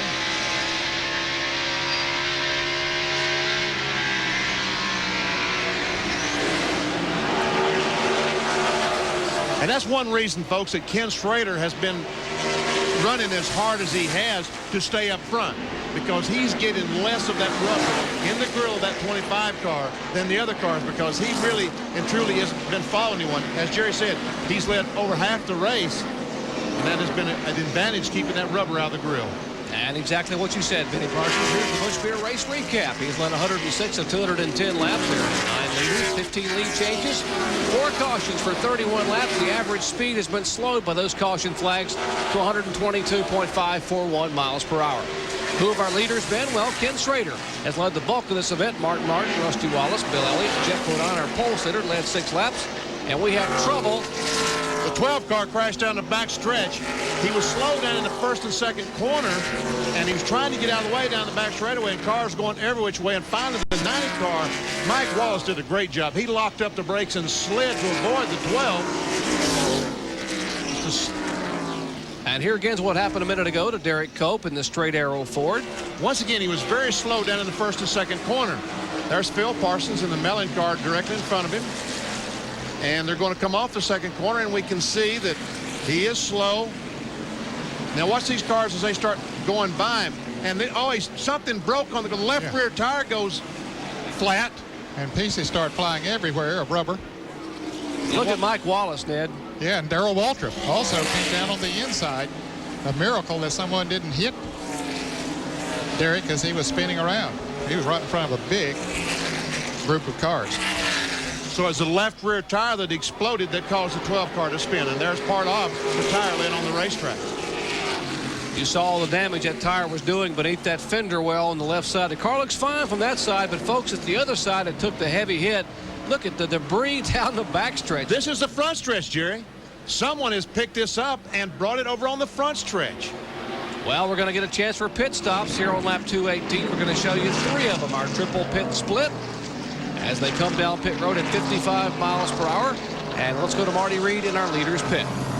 Well, this is an opportune moment for Kenny Schrader's team. They were looking to make it at least another 20 laps. So now this will obviously keep them in a good cycle. Everything's going real smooth. This is going to be a 4-tire chain. Let's go to John Kernan. What an opportune time for a caution to come out for Bill Elliott. The temperature was up to around 250. Junior Johnson is now spraying water in on the radiator as Ken Schrader heads down pit road trying to cool this 11 car off. Bill Elliott is down and away. Mark Martin also with an overheating problem. Jerry, they took some tape off the grill and also took a round wedge out. Bill Weber? Sterling Marlin and Michael Waltrip, the only 2 lead cars pitting on the backstretch, are in. This team for the Ford car has been very patient. Their strategy is to keep Sterling in the race. The front of the car was pushing just a little bit ago. They say the tires seem to have taken care of that problem. Sterling is away with a lightning fast stop. The 30 car still in the pits. They continue to spray water on the front of that grill. Now Michael Waltrip returns to the track.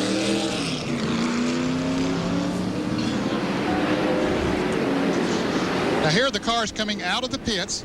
You see them as they work on it. Way up the top of your screen, there comes Rusty Wallace. He made a good pit stop, but hey, he's a lap down. He wasn't supposed to pit then. He was supposed to wait till the next time around. He maybe is so accustomed to coming in when the leaders do, just forgot.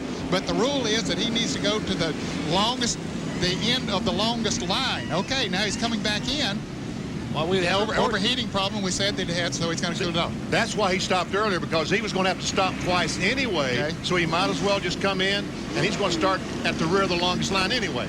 And Bill Elliott's in with the hood up on that car. Well, we had a report that he was overheating. John Kernan? Well, what they're trying to do, besides Junior Johnson spraying water in on the radiator, they've also got another hose going in, putting water into the radiator. As the crew having a hard time fighting this overheating problem. When Bill pulled in, you could just see all the rubber buildup on the grill. And now they're just trying to get him cooled way down. And Rusty's still in. You see Buddy Parrott there in the middle of the car working, trying to peel some of the sheet metal away if they can get some more air into the radiator. We're under caution here at Darlington the 5th time today for a spin involving the car number 12 of Derek Cope. Back with more from the Southern 500 after this. Problems with some of the competitors. Yes, we do, Jerry. The big problem is the rubber from the tires is clogging up the grill and stopping the airflow. This is a cheese grater. As you see, the water, which represents air, pours through fairly freely. Well, we take a little cheese here. This represents the tire rubber, and it's going to clog it up. And as we try to pour the water just doesn't pour quite as free. So as you can see, you get the cheese in the cheese grater clogs things up, the rubber in the grill clogs things up, and the air can't flow through to the radiator. Hey, John, what's with that chicken? Well, I'm going to make chicken cordon bleu later this afternoon, Benny. You want to join me? Perfect. We'll meet after the race. All right. Chicken and cheese, and we can have a little fun with it, but these guys certainly are very concerned about an overheating problem. As the green comes back out of Darlington, guess who's leading? Dale Earnhardt on lap 223. 11 cars on the main lap. Kenny Wallace is 12th. He's a lap down. Earnhardt goes by him. Kenny Schrader goes by him. Keeps him a lap down.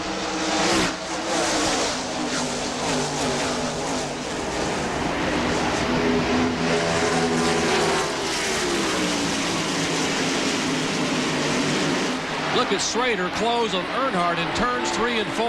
I tell you what, that Kodiak Chevrolet is really working today. Here goes Schrader and just blows by Earnhardt. Came over that turn, had a good run and a lot of speed. Drifts up high. Earnhardt knew he was going to drift up high, but Nick, that's been Schrader's groove all day. So he's just going back to the groove, man, wasn't he? Right. Mark Martin back in third spot. Car number 21 and Morgan Shepherd being shown fourth. Now watch Schrader's car just stick and pull away here in 3 and 4. If he does like he did a moment ago. Earnhardt hangs on to him that time. And this time Earnhardt hung on and just pushes Schrader down the front straightaway. And Mark Martin, you see him move over, trying to get some air to go through the grill of that Ford to cool off the engine.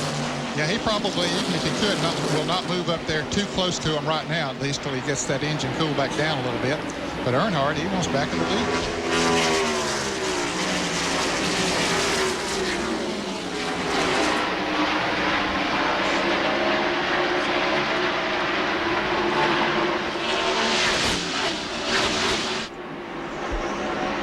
Once again, you see Martin making the move down to the inside. Kenny Schrader, our leader, sits 5th overall in the Winston Cup point standings. Earnhardt is 2nd, Martin is 3rd, Morgan Shepherd 4th, Sterling Marlin 5th, Jeff Gordon is 6th, Ricky Rudd is 7th, Bill Elliott 8th, Michael Waltrip 9th, and Jeff Burton 10th. Darrell Waltrip is 11th. Those 11 cars in the lead lap.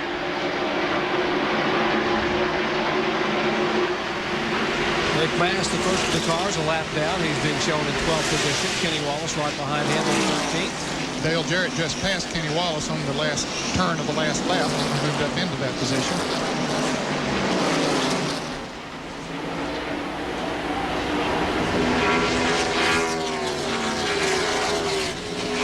Plan field summary showing some of the drivers who have had to park it, including Harry Gant. His final appearance at Darlington Raceway. And there's Brett Bodine after they've done a lot of work on that car to get him back out. He was involved in the first incident of the day with contact with Jeff Gordon. Rick Mass moves over, lets Sterling Marlin go by the Kodak Film Chevrolet.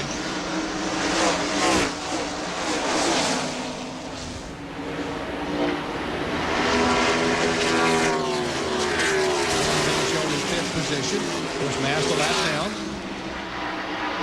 That's a differential. Left of your screen's your leader, Ken Schrader. Earnhardt about 3 car lengths back.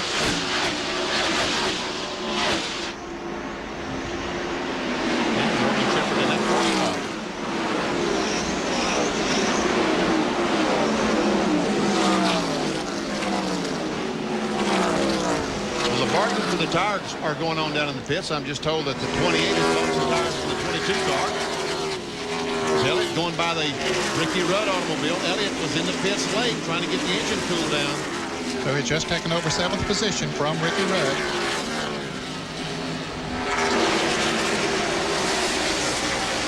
And guys, it's sort of a Murphy's Law in this overheating situation. You can't really slow down because if you slow down, you don't get as much air to the grill. And if you speed up, you're going to get more rubber in the grill. So, I mean, how do you win? You don't win. There's our leader, Ken Schrader. After 229, as we watch this battle here in the car number 21 and 4 battling for 4th position.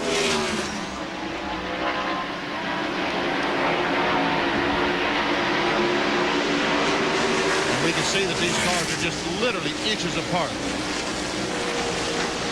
Sterling tries to get on the inside of 21 car and takes a spot away down in the first and second corner. Takes over 4th spot.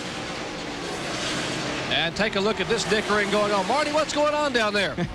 Let's go shopping for tires. You guys mentioned it up top. This is Ken House trying to cut a deal. He needs some more rubber for Kenny Schrader.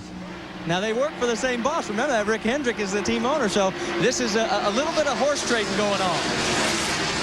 Now, Ricky Rudd, who's the one on the left there, was a member of his crew. He's a lap down in 14th position.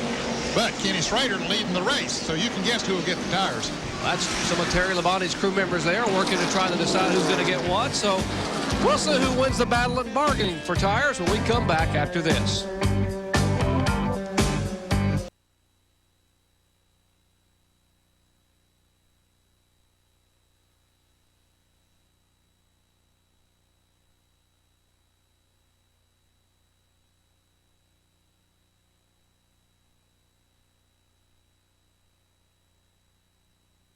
fifth. They led once before the pit stop cycle, but they were running a good, strong, clean fifth. And now he has gone at least one lap down and probably will be at least 2 down before he gets out here. Pete Peterson and the crew. Pete Wright down there. Here's another car in the pits, Ned. Yeah, Rick Mast slowed going into turn 3. I thought maybe he had an engine problem, but apparently his tires are coming in to change. Well, no, there they go under the hood of the Skoal Classic Ford. That doesn't seem to be an overheating problem that they're looking at there, though, Benny. Looks like a brake problem. Looks like he might have a brake problem. Jeff Gordon goes by Morgan Shepherd, takes over the 5th position. That's a battle for 5th and 6th as Gordon takes a spot. Here's the battle up front for the lead. And Earnhardt is, look, he's closed up right on the back bumper. Does Schrader have a problem? Hey, Earnhardt going by with ease almost. It's like Schrader all of a sudden has a problem. And listen to this crowd on their feet. Let's check in the Earnhardt pits with John Kernan. Well, I don't know if Schrader has a problem, but just about 2 laps ago, Andy Petrie told Dale Earnhardt, hey, we're seeing a lot of overheating. Watch your spacing behind the car in front of you. Well, maybe Dale Earnhardt took that as meaning, hey, you better get around that 25 car where the clean air is.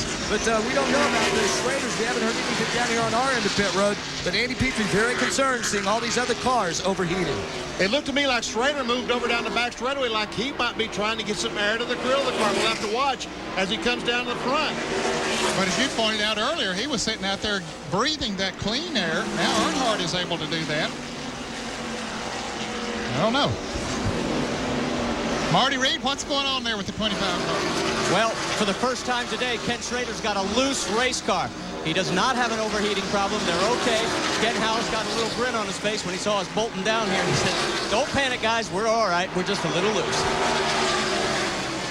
That's one of the few times we've seen that car pass today. Yes, He's been doing all the passing. Indeed. He runs in 2nd position behind Dale Earnhardt. He's been the passer, now he becomes the passee. Exactly. You take a look at our Fram field summary.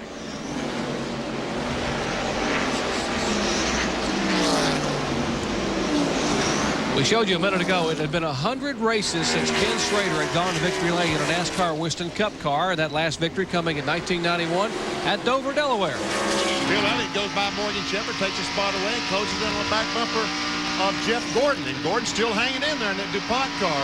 He's running in the 5th position. Elliott, remember, had the hood up on the Budweiser Ford, so he was late coming out of the pits. But now he's making up that time on the racetrack. He moves in the field. You talk about Schrader been 100 races since he had won a race. Ivan Baldwin, one of his crew members, bought him a cake this week that said that, had that written on top of the cake. Ivan, if Schrader can win this race, he'll probably make you eat that whole cake. Here's another pass for position. The car number 10, Ricky Rudd, going by the 21 car of Morgan Shepherd. You got to wonder, Shepherd has lost 3 spots now in the last lap and a half. You got to wonder maybe if he's being bitten by the overheating bug. Either the car is not handling well or something, Jerry, because the Citgo Ford is definitely going back. We saw Ward Burton's car in the pits as we went over it there. He's in the pits with the hood up on his Chevrolet. Earnhardt right there. And the 29 car, Steve Grissom. Here goes Ricky Rudd by Gordon, takes that spot away. 29 car either hit the wall down in turns 1 and 2 or blew an engine because he went down in the backstretch pits with the car smoking. I couldn't tell if he had hit the wall with the right side or... And here's the car number 31 with the hood up. That is Ward Burton. It looks like they're adding some water to it. And that's Chevrolet aluminum, the Hardee's Chevrolet, A.G. Dillard on the machine. And heating is obviously becoming the story of the Mountain Dew Southern 500. By the way, for you fans, you Darrell Waltrip fans, which we know there are many of them out there, Darrell lost 3 laps during his pit stop when he was trying to cool his Western Auto Chevrolet down. He is being shown in the 21st position. Tough break for DW. He was running in 5th spot. Here we see our 5th place car, Bill Elliott. And the yellow car number 30 is the last car on the lead lap. That is Michael Waltrip. The Pennzoil Pontiac. He is being shown now in the 10th position. So in the waning laps here at Darlington Raceway, there's racing all around this facility. Hope you enjoyed it. Back in a moment.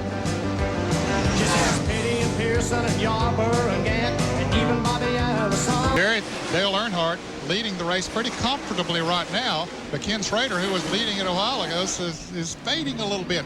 I don't know. I guess that handling problem. Martin, of course, has gotten around him now and taken over second place. And I think he's probably just hanging on because, as Ken Niles, the crew chief, said, he's a little bit loose right now, so he's just waiting to get another set of tires on. Jeff Bodine is going out of the pits. He just got another set of tires on his Exide batteries forward. And then Sterling Marlin is beginning to reel in Schrader there. Marlin is back in the 4th position in the Kodak Chevrolet. Let's check in the Ken Schrader pits with Marty Reed. Well, guys, you're absolutely right. They are going to hang on until the next round of pit stops. They figure they can go till lap 257 and bump on the board. We're at lap 248. They also have been delivered a set of tires from Labonte's camp, so they're ready with one extra set.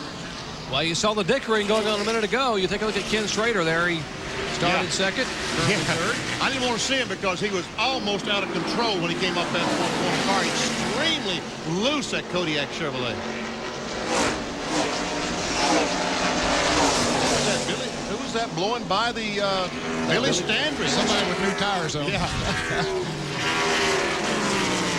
Let's watch Schrader once again off 4. This is where he had a handful of steering wheel.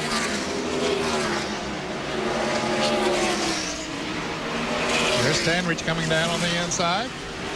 Makes the move. The Schrader a little bit strong on the straightaways. So Standridge has to fall back in line. But once they get to the corner, those newer tires will help him pull along there again. Ooh, he gets awfully close up to Schrader. Billy Standridge out of Shelby, North Carolina, owns his own race car.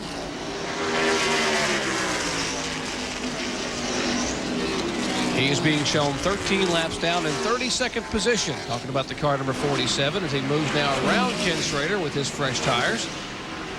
Yeah, Schrader did not want that car back on his rear bumper being already loose. That will loosen him up some more. And Sterling Marlin trying to get by. Remember, Sterling Marlin spun earlier today. His spin did not bring out the caution flag, but simultaneously, within about a half a lap, we had an incident on the front stretch, which did bring out the caution flag between Steve Grissom and Jimmy Spencer. The 9th place car, Jeff Burton, is in the pits. First of our leaders on pit road as a position change on the racetrack for 3rd as Sterling Marlin takes the spot away. Now, 2 of those drivers who have a shot at that $100,000 are running in the first 3 positions. Dale Earnhardt leading, and then, of course, the car number 4 now. Let's check into the back pits with Bill Webster. Well, Jerry, the 4 Kodak Chevrolet team had an interesting theory coming in here. They didn't qualify as well as they had hoped. So when they got pitted on the backstretch, the theory was, let's just be patient all day, see who's left at the end. We're running for that $100,000. We had heard a few laps ago that maybe Sterling was going to be the next victim of the overheating problem.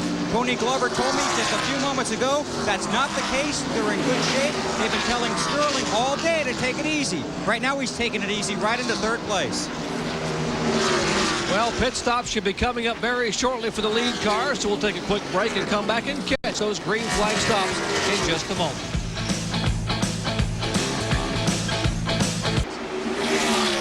Back in Darlington, South Carolina, the 45th annual Mountain Dew Southern 500, and Dale Earnhardt being shown as our leader in the car number 3, a 9-time winner at this racetrack, including 3 in the Southern 500. John Andretti, STP Pontiac, about to be overtaken by Earnhardt. That would make him 3 laps down. Benny is in 18th position, 2 laps down at the moment. Waiting pit stops for the leaders. I'm just going to say, and he is overtaken by the... And look, Schrader is falling back to Bill Elliott, and Elliott takes a spot away down the backstretch. Going in turn 3, that's for 4th spot. And here is Mark Martin coming down pit road. And Schrader also in the pits. Remember, Martin has had an overheating problem. They both need tires desperately as you see him coming down at 55 miles per hour. 24 car, Jeff Gordon following them down pit road. 3 of the top 10 cars are coming into the pits right now. Schrader locks up the tires. Let's go to Marty Reed. Well, Schrader overshot it just a bit. Then they want to put a couple of turns to wedge it, but they've already taken care of that. And Gordon had to come in and get around him. You see, he's almost over the line. Let's go down to John Kernan. Well, they spray the water on Mark Martin on the front of the car. Let's go back to Marty. The 25 car, is he going to get out? Yes, just barely. Nice move. And Earnhardt is coming down pit road right behind you. See on your screen, there's Earnhardt's Goodwrench Chevrolet, and John Kernan is there. John? Well, the defending Winston Cup champion is on pit road. You can see just how much cleaner his grill is, and he was able to get around Schrader and run in some clean air. Right side tires going on. They tell me the last pit stop was 15.6 seconds. Something unheard of. Well, the left side's already going on. Dale Earnhardt guns the engine, 16.4. Let's go back to the back pits and Bill Weber. And Sterling Marlin has the Kodak Film Chevrolet back here. Tony Clover and the crew going to work. Right side tires are on. They'll come around, jack up the left side, put on left side tires. Sterling has been running real well. No water in the front of this car. They will clean off the grill, take a piece of tape off the front, and Sterling Marlin is away and off the pit road. And the car number 10, the tied Ford Thunderbird. Ricky Rudd is in, and Marty is there. Yeah, so far, I mean, he is on a very quick stop here. Looks like they are going to get away under 17 seconds. Another flying stop. Good stop for Bill Engel and the crew for Ricky Rudd. He was being shown as the leader because of the others having pitted. And Michael Waltrip just leaving in front of you, Bill. And he just left, Jerry, as you said. And again, a heavy dose of cold water into the front of that Pennzoil Pontiac. Michael continues to battle that overheating problem, as do several other drivers.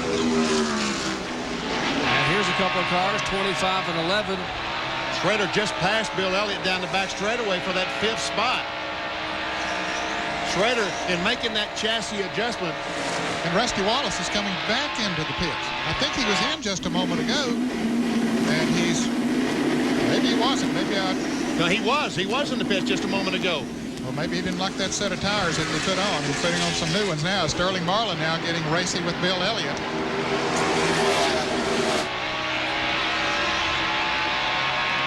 And Sterling takes over the 5th spot. And Rusty goes back out. I think Sterling moved into the 4th spot. Yeah. Dale Earnhardt being shown as a leader. Here's the car number 25 in 3rd position. That's Ken Schrader. Smoke coming from Schrader's car. Uh-oh. That's unbelievable. Man, this guy cannot catch a break. Such a great car here today. First time in a while that we've seen him have what you would say a dominant car, because he's led more laps than anyone else. But then things started to fade a little bit here. What if he's brushed the wall someplace, Ned? Look, it almost went away on the straightaway a minute ago.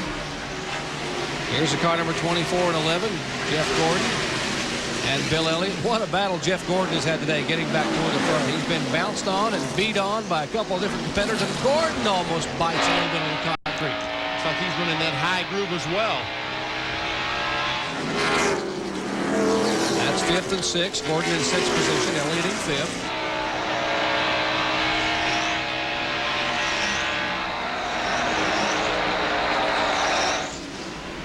See Elliott going by Billy Standridge, and just passing Standridge, Gordon was able to catch him down the front straightaway. And he passes him. Well, he tries to pass him down in 1. They are still side by side. Elliott has the high line. Gordon has to pace the car down a little bit, and he is right in front of Rusty Wallace, who just came off pit road with those fresh tires. So we'll see if Rusty will be able to go by. Rusty in the car number 2. Here Gordon goes high, and here comes Rusty just blasting by down on the inside.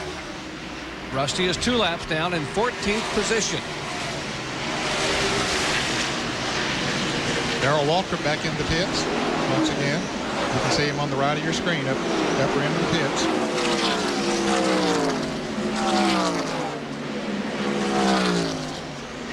Kenny Wallace goes by, Todd Bodine.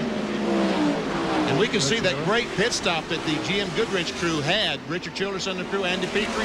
We'll show you what kind of lead. There goes Earnhardt.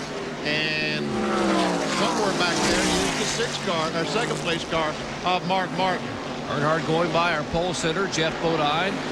Bodine in the car number 7 is being shown 9 laps down, back in 28th position. There's Kenny Schrader. Unfortunately, still showing some smoke from the back of that Kodiak Chevrolet. Dale Earnhardt being shown on leader here after 266 laps complete at Darlington Raceway. Back in a moment.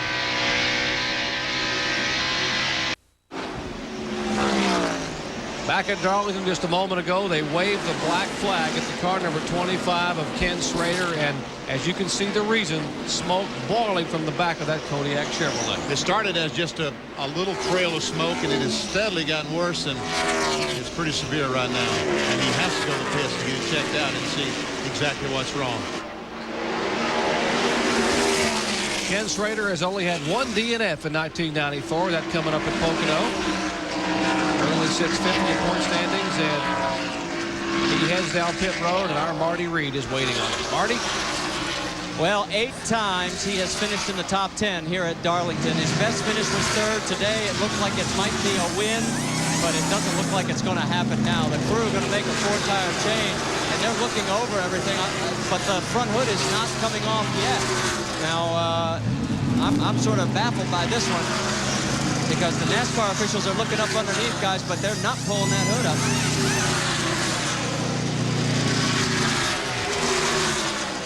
The official said, wait a minute, turn it off. He said, hang on, raise the hood. Let's see where this oil is coming from. Yeah, that's the reason he was black flagged. And so they went ahead and changed the tires while they were looking and trying to figure which end they needed to go at, whether it was the front or the rear. Now they're looking under the front to see if they can find where the oil is causing the smoke. It's either oil or grease or something getting on something hot causing the smoke. Marty, what have they figured out? It definitely looks like from here that they've got an oil line, and yeah, they're going in. They're going to try and take a look at it, but we can see a pool of oil forming up underneath, and they're going to have to jack the car up. And like we said, it's just going to ruin the entire day for this team. Frank Edwards down there beneath the car. He's the chief mechanic on that team. You see him now working beneath the hood on the car. Tough break for Kenny Schrader, who had led so much of this race, looking for his first win in almost 2.5 years. And now, Jerry, there are only 8 cars that are on the lead lap, as Dale Earnhardt, who is leading the race in the Goodwrench Chevrolet, has just put a lap on Michael Waltrip, who is running in the 9th position. There you see Michael in the yellow car, and there's the 2nd place car of Mark Martin. And the 4 car of Sterling Marlin is in 3rd place. Now, where is he? Mark running all alone there in the Valvoline Ford. Here comes the 4 car. There he is. I tell you, Steve Meal is going to wear a groove in that pit road. He has walked up and down in front of their pits. As you see some of the other cars here, they're worried about Mark Martin. There's Bill Elliott, our 4th place car, the Budweiser Ford, as he goes by.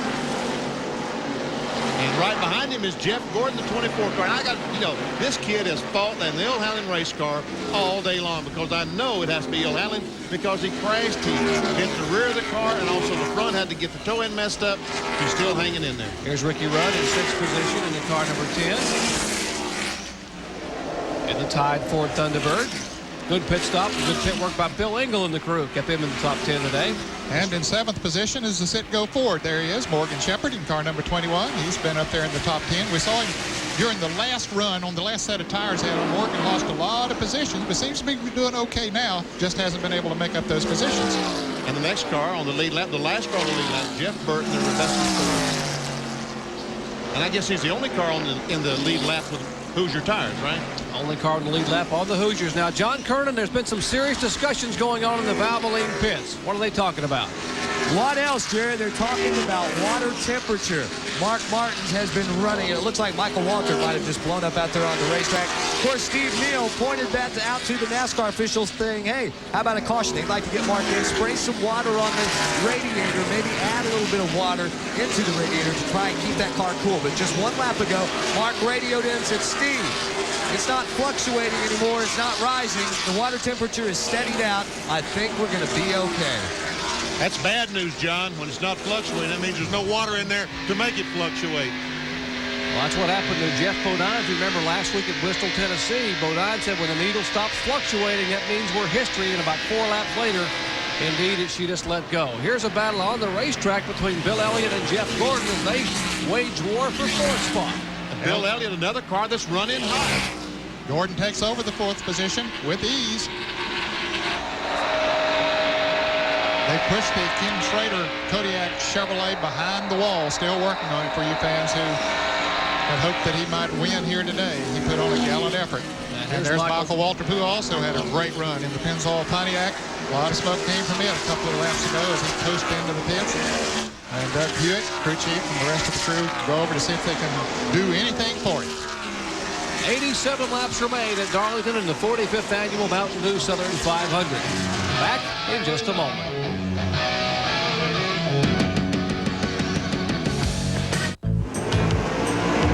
People ask me to endorse the strangest things. A green recliner? Not much of a sitter. I like going fast. 68 Shelby, and there's only about 300 and some odd made. This car rips. Pure oil now. Keeping them up's half the fun. They all get Pure Later filters. Pure oil later. I snag them from the track. Legends live. Not a pretty sight right now for Kenny Schrader as he has to stand and talk with one of our pit reporters behind the wall. Marty? Kenny, it looked like this was finally going to be the year when you were going to tame this place. What happened? I don't know. We got some kind of oil leak. You know, car run awful good all day. Last set tires was a little bit loose, but got some kind of oil leak. Do you ever think that this day will come when, you know, it'll be there for you? Yeah. You can't, I mean, this car's been running too good all year not to start winning. Well, as we talk with Kenny, the 6 is kind of on the 3. Let's go out to the track. It definitely is. We can see that he's closed the gap down to just, what is that, 4 or 5 car lengths, the difference between the 3 and the 6. Earnhardt put a lap on Ricky Rudd, who is running in 11th place. That puts, I mean, not Ricky Rudd, that is Terry Labonte in the Kellogg Cornflakes car. That puts him 2 laps down. We saw the interval less than 0.6 of a second, which is about, what, 3 car lengths? Well, if it was 0.6 a while ago, then it's 0.3 now because he has halved the distances. Drake Mask looks like he's having problems going down the back straightaway. In-car camera with Mark Martin. You're getting the view of the rear of the Goodwrench Chevrolets. He's trying to reel in Dale Earnhardt. There are just 7 cars on the lead lap. Earnhardt, Mark Martin, Sterling Marlin, Jeff Gordon, Bill Elliott, Ricky Rudd, and Morgan Shepherd. Dale Jarrett is in 8th place, 1 lap down. He's the only car that is 1 lap down. Then Terry Labonte is 9th. He is 2 laps down. And Kenny Wallace is in 10th place. He also is 2 laps down. Rusty Wallace is 2 laps down in 11th place. I want to give a call to Dale Jarrett. We heard about lap 5 of this race that he had lost his power steering. And if he's driven this whole race with no power steering, he is going to be one whip puppy when this thing's over. I don't want to mess with him, I'll tell you that. No doubt about that. Martin reeling him in now. It's a car length and a half for Mark Martin.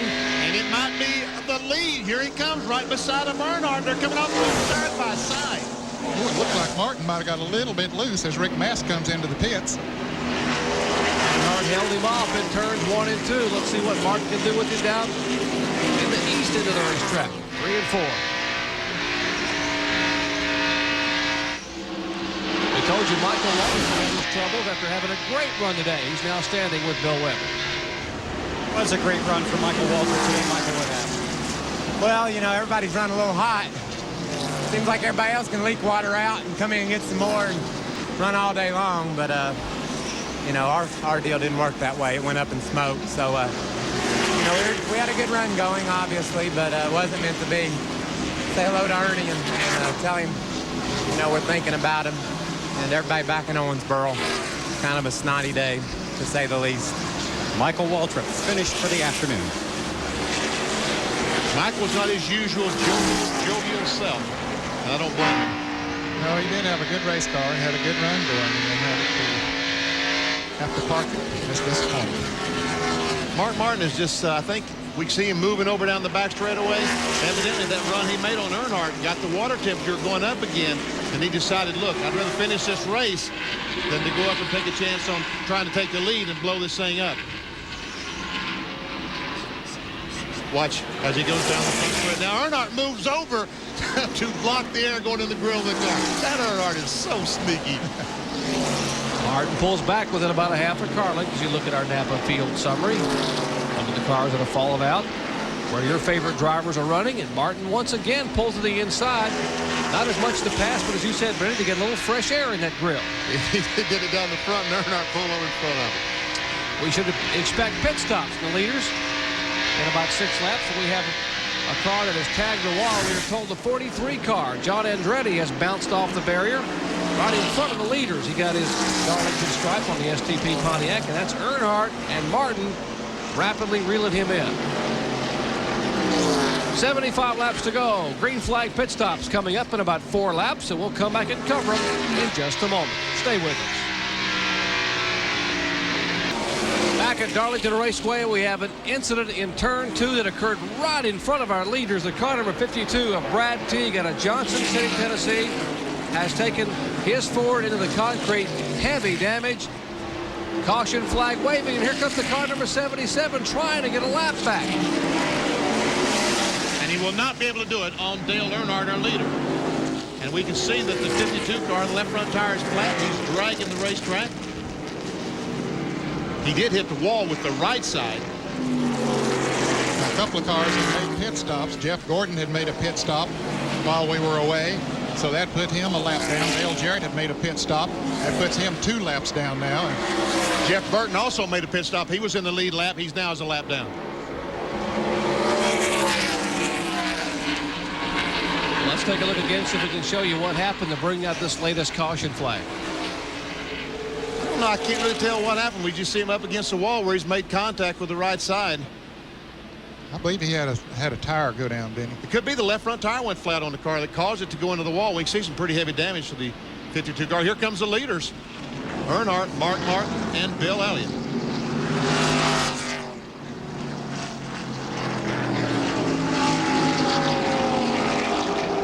Let's go down to John Curtin in the Earnhardt.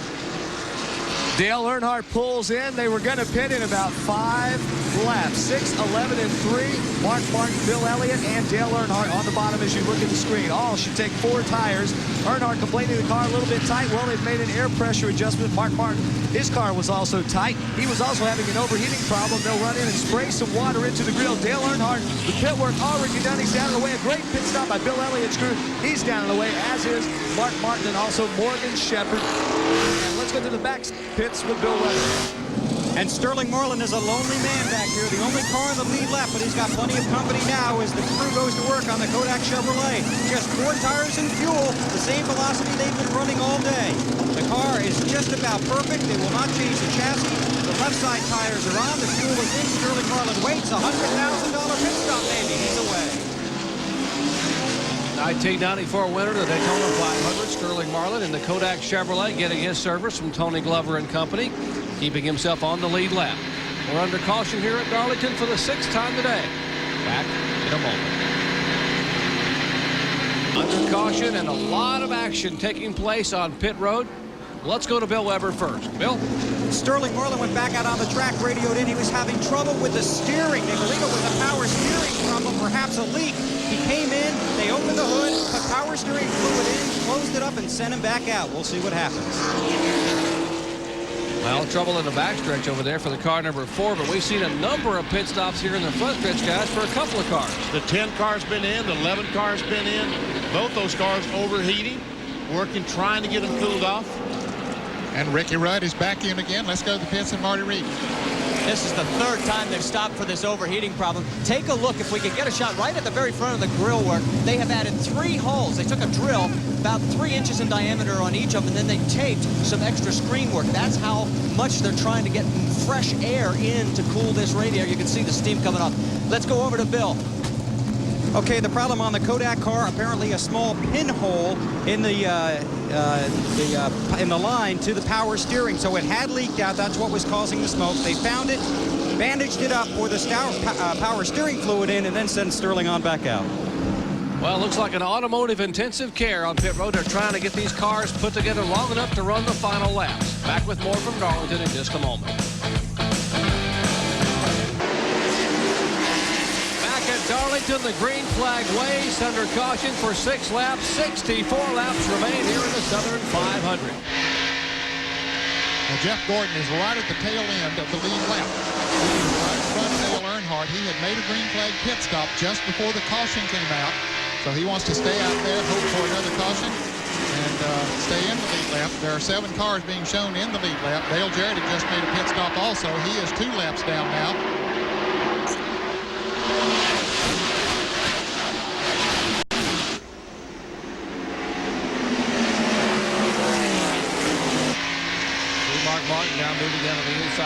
Jared. Earlier he had a power steering failure, so he's been manhandling that race car. Earnhardt the leader. So there are 3 cars right there, Jerry.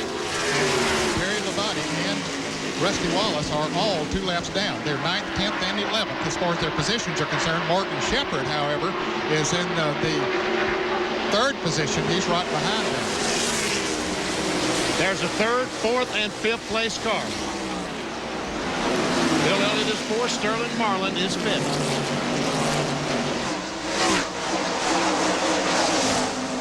Jeff Gordon has been able to pull away from Dale Earnhardt. He's got himself pretty comfortable lead there right now. If he can stay out there and get a caution, he'll be right back in this thing.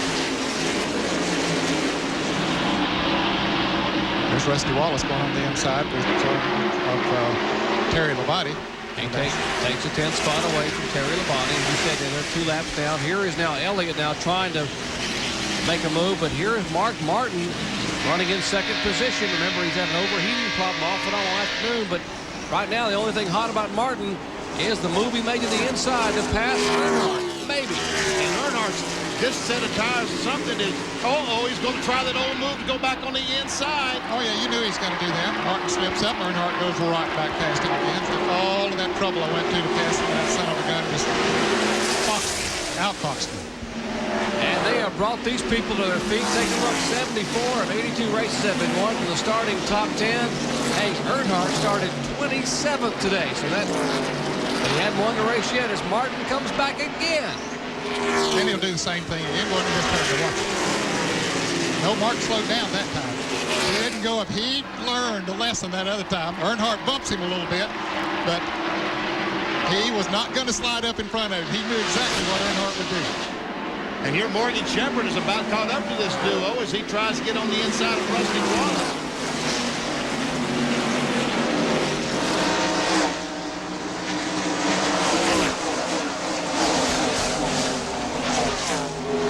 Ricky Rudd has caught Bill Elliott. That's the position. Moving over down the straightaway trying to get some air to the grill. That's 5th and 6th position. Elliott in 5th. Ricky Rudd back in 6th spot. Both these cars, as you heard Benny say, they're going to go on pit road and look at the nose of that car right against that camera, that bumper cam on Elliott's car. Now he moves to the inside. Can't quite make the pass. Right now, we can't tell if these cars are trying to pass someone or just trying to move over to get some air to go through the grill to cool the engine down. Yeah, it could be either one or both. Elliott now moving in on the car number 4 of Sterling Marlin. And Elliott gets caught behind the 18 car. Uh-oh. We got a little problem here, guys. Yep. Ricky Rudd backed off very wisely.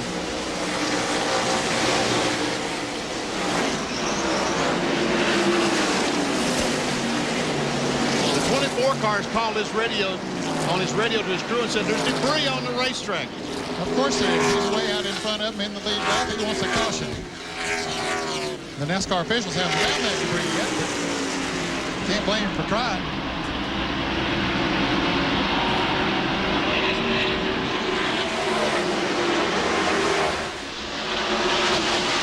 Again, our leader, car number 6, Mark Martin. Earnhardt runs in 2nd. Morgan Shepherd is 3rd. Sterling Marlin 4th. The car you're riding with there, Bill Elliott, is in 5th position. And right behind him, Ricky Rudd is in 6th spot. 7th spot, Jeff Gordon. The only car showing 1 lap down in 8th position is the Jeff Burton car.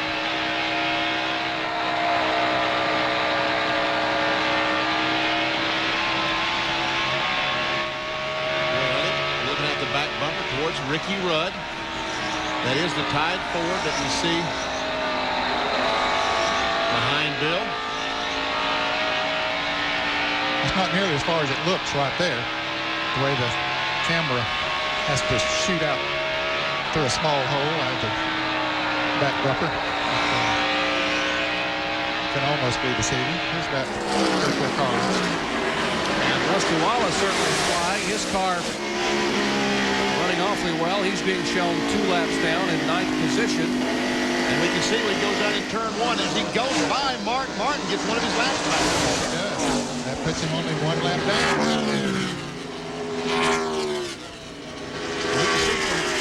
The in-car camera looking through the windshield of Rusty Wallace's car just how poor the visibility is down in turn 1 going into the sun. Let's watch Mark Martin's car as he goes down the front straightaway. And once again, we're seeing a little bit of sprinkle. There's a little cloud cover right now, so that really helps the visibility going down in the corner.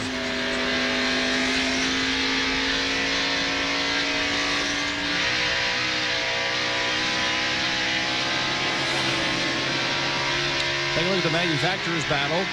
Ford dominating here. 15 wins, 19 poles, 177 points. And Earnhardt has caught back up with Mark Martin.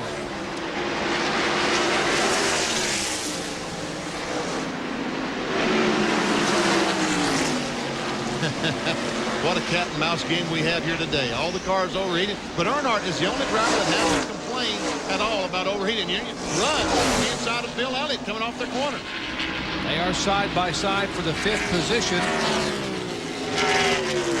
But Elliott will beat him into the turn.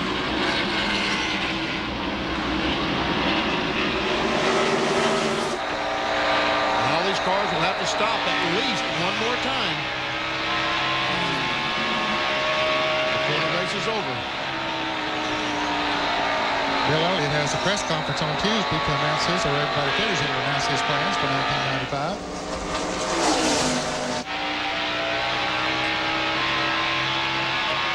This battle here back for 5th and 6th position. Bill Elliott and Ricky Rudd. They are chasing our leader, car number 6, Mark Martin.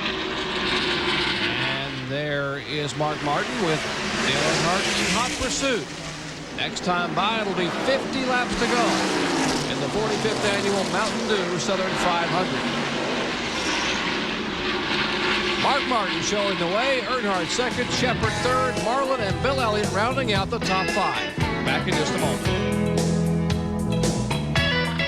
Car Busch Grand National Series event.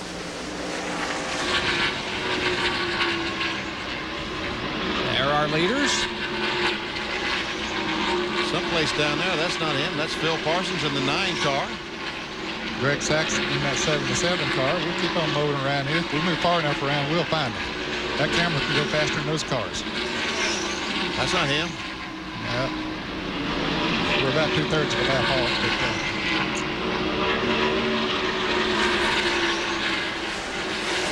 But hold that thing steady, they'll come around. There they are. Mark Martin in the Valley Ford Thunderbird is showing the way, and he's pulled away a little bit of a margin over Dale Earnhardt. He has pulled away a little bit. Rusty Wallace is still out in front of Mark Martin. He's passed him and has pulled out about 15, 20 car lengths. And Jeff Gordon, remember when he passed him on the hill, he's also back up front. So they've not been able to catch him.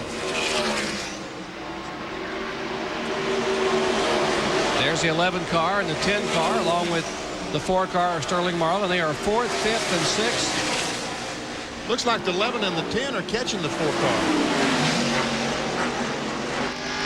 And here's Morgan Shepard dead in the Citgo Ford. Having a great run here today in the Wood Brothers entry. That car, the Wood Brothers have won a lot of races here with David Pearson. And Morgan giving it a good ride, sitting there in 3rd place right now, and not too far. He has the leaders in sight.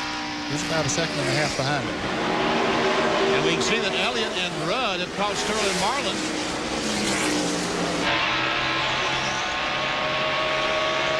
Elliott pulls down to the inside of the 4 car and takes the spot away. Rudd is going to try to do the same. And he does. If we were to award the points now, we would see that Ricky Rudd would move up 2 spots. Rusty Wallace, Mark Martin, and Earnhardt remaining 1st, 2nd, and 3rd. That's pretty impressive for Ricky Rudd. He had a first-year team to be 4th in the Winston Cup point standings. Yeah, already has a win to his credit. It is impressive. Well, you would think there would be at least one more stop considering tire wear in pits. How about it, John Kerner? What's the strategy? Well, in Dale Earnhardt's pit and also Mark Martin's pit, they are going to split that last 70 laps. They came in and pitted. They had 70 laps remaining to go at 35. They're both planning on pitting on lap 332. Now, Earnhardt's crew has been right in that 16-second range for 4 tires all day. Mark Martin about 17. Right now on the racetrack, Earnhardt's, what, about a second behind? So it should be quite a battle here in the pits. Let's go to the backstretch. Vince and Bill Weber. Sterling Marlin is going to play follow the leaders, literally. Tony Glover has told him, you pit when the leaders do. That's hopefully within 10 laps is what they're aiming for. But when the leaders pit, you'll see Sterling come down the back straight. Well, there he is running in the 6th position right now. We saw Dale Earnhardt, Mark Martin put a lap on Jeff Gordon there while that report was going on. Now, Jeff Gordon had run way out in front of Earnhardt at the drop of the green flag. Remember, he had made a green flag pit stop just before the last caution came out. Got him a lap down, but he was able to get in front of Earnhardt, who was leading at that time, and pulled away. But he used his tires out there. He ran that car as hard as it would go, hoping for a caution. It never came. We talked about Mark Martin and Dale Earnhardt maybe not running quite as fast as some of the other cars on the racetrack. They were sort of saving their tires, and as a result, they were able to come up and pass Jeff Gordon. And we're about 4 or 5 laps away from scheduled pit stop, which should be the final pit stop. You look at Sterling Marlin right there. We'll be back and cover those green flag stops in Darlington in just a moment. Back at Darlington, pit stops already beginning. The first of those to come in is the car number 24 of Jeff Gordon. He has been shown in 7th spot, 1 lap down. And of course, he'll go 2 laps down now, Jerry, as a result of that pit stop. There's our leader, car number 6, Mark Martin. And John, what are they planning on doing? Well, just when I make a report and tell you when both he and Earnhardt are going to pit, Earnhardt talks about coming in early. Well, he hasn't done that. Mark Martin and Steve Mill have been talking over the radio the last few laps. Mark and Steve have agreed they plan to pit now on lap 335, which is about 3 laps from now. Now, Dale Earnhardt should be, well, if we're looking at 4 tires, Dale Earnhardt coming in, should be coming in this time by for 4 tires and fuel. But now Mark Martin's crew getting ready for what should be their final pit stop. I wouldn't think anybody would want to put 2 tires over here. The way these tires go away, it'd be just giving it away. Earnhardt coming in right now. Dale Earnhardt brings the Goodrich Chevrolet down for what should be the final scheduled stop here on lap 333 at 55 miles per hour. He's headed for you, John Turner. And at 55 miles an hour, it is seemingly taking forever for him to get down to pit stall number 1 right at the exit of pit road. Dale radioed in. Remember, his car is now been running loose, and also the water temperature. So Earnhardt having a little bit of a problem with the water temperature. They will make an adjustment along with air pressure. Mark Martin will be coming up pit road very, very shortly, we're told. Right side's already on, left side's coming up. Dale Earnhardt's crew hard at work. Mark Martin's crew awaiting the arrival on pit road as Mark has entered pit road. Dale Earnhardt is down at the wing, 18.3 seconds. Mark Martin is in, the leader for what should be his final pit stop of the afternoon. Mark through it. You can see just a little bit of steam coming from the radiator, from the grill of the car. Remember, he's been fighting an overheating problem for most of this race. Right side's already on, left side's on. Let's go to Morgan Shepherd's pit and Marty Reed. And they're 11 seconds into this stop and just getting the left side tires on. We're watching the clock. He's in 3rd place at the beginning of the sequence. He's out of here, and the only way this crew is going to go faster is when Benny Parsons buys dinner.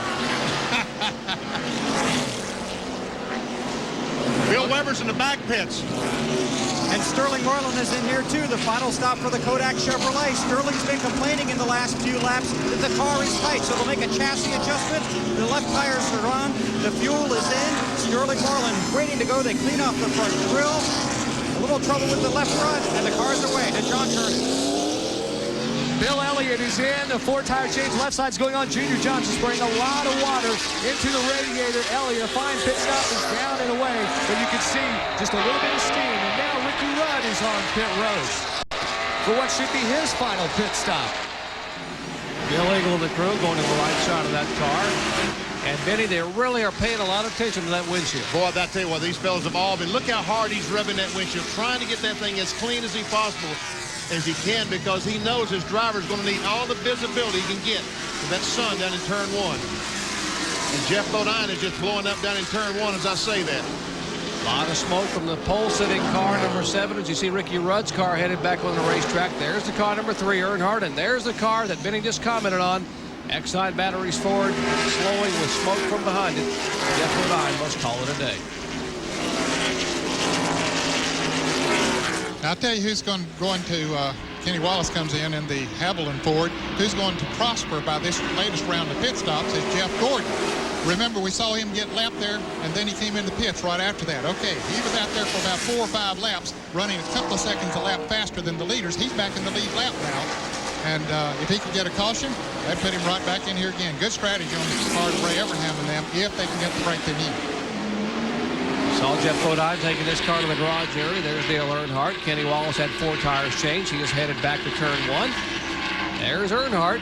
He is being shown in second position. Where is Mark Martin? Well, there he is right there, coming out of turn 4. And there's Jeff Gordon that Ned was talking about right in front of Mark Martin. But he's been on those tires, as I said, 4 or 5 laps longer. He isn't going to be able to stay there long. He needs a caution right now if he's going to get one to stay in the lead lap. Going by the Loy Allen car, number 19, the Hooters Ford.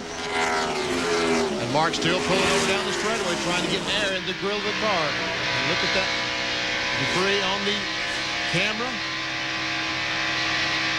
And watch this car as it goes down the front straightaway. There's a little overcast down in turn 1 right now, which is really helping you as far as view is concerned.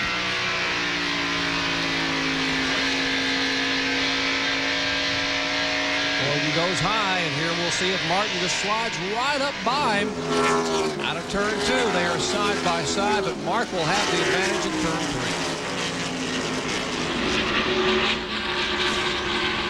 3. Dale Earnhardt stopped first. He wanted to put pressure on that 6 car. He wanted to stop early and put the pressure on the 6 car, make them make a great pit stop. But they fooled him. They came in the next lap and really didn't pay any attention to the 3 car. They were concerned about their own problems and really didn't get caught up with what kind of pit stop the 3 car had. Well, there's Rusty Wallace. He's 2 laps down now. Remember, he had gotten in front of the leader. Uh-oh, Mark Martin, is he blowing up? He's blowing up down the back straightaway. A puff of smoke from behind the leader's car, number 6. And he's still under power, but apparently slowing because here comes Jeff Gordon by. Here comes Earnhardt by, and Mark Martin pulls the car down to the left and will slow down just 26 laps from the checkered flag. The defending Southern 500 winner has apparently had an engine problem. I would imagine he burned the piston because the car is getting slower and slower. Overheated, that's generally what happens. We can see. Let's go to John Kernan.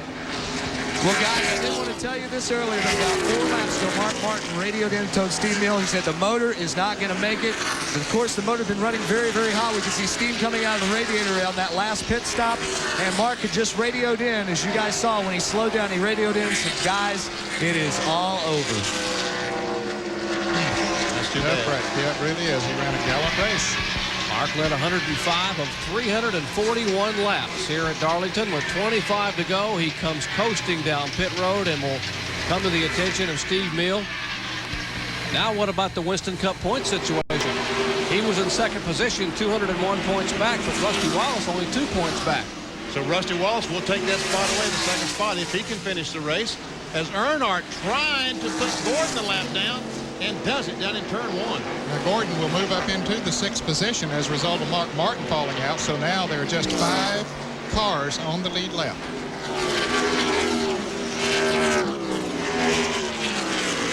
That moves the 21 car of Morgan Shepherd in the second spot. He's probably about 3 seconds or so behind. I'll put my trusty stopwatch on him as he comes around this time. Earnhardt crossing the start-finish line now. Here comes Morgan Shepherd now. And 2 14 seconds. That's back to the car number 21, and right behind him is Bill Elliott. There's an interval. You see Elliott 3.7 seconds back. Rudd 9.8, and Marlin over 13 seconds back in 5th position. They're the only 5 cars that are on the lead lap. Elliott come up on Morgan Shepherd. He senses the possibility of victory here. He wants to get in second place. And he's working on it, coming off the turn 4. He's going to make the pass. Takes over that second spot, got the car a little loose going in 3, but stood on the gas and away he went. And they're pushing the 6 car back to the garage.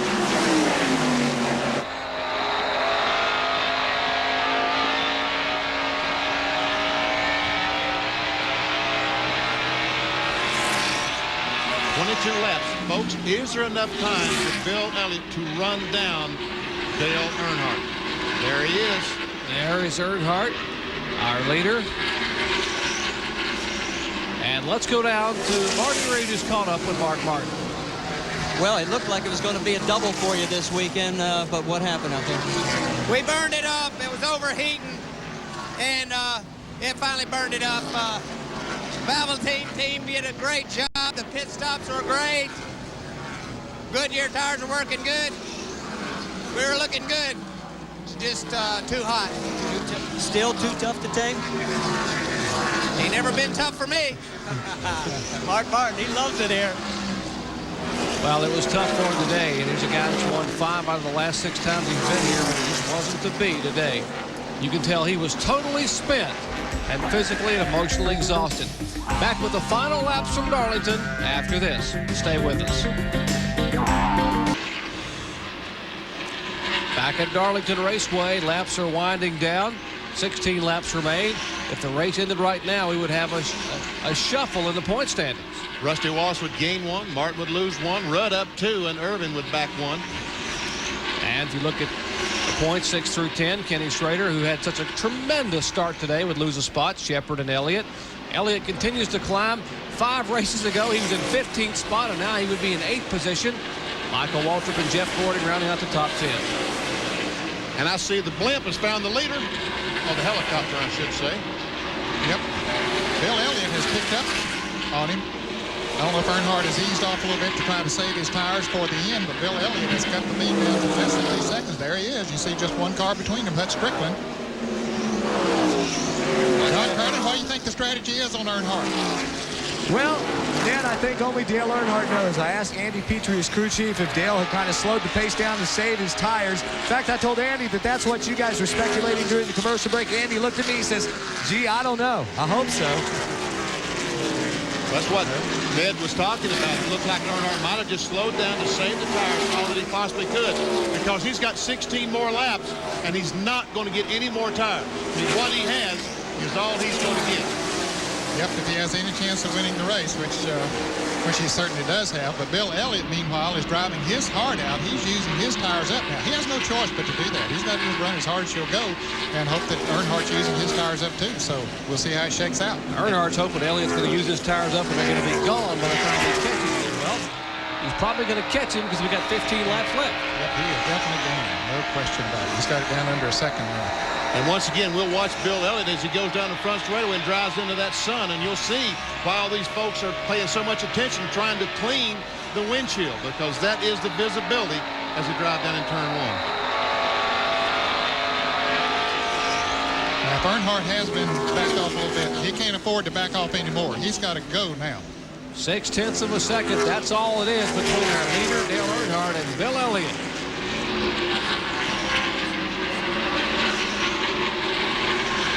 Bill Elliott has been overheating just like Mark Martin all day, but that car is overheating right now. It is on fire. Wow, this is good. Elliott's best finish is second at Talladega. Has not won in 1994, and again a full puff of smoke out of the back of the 11 car.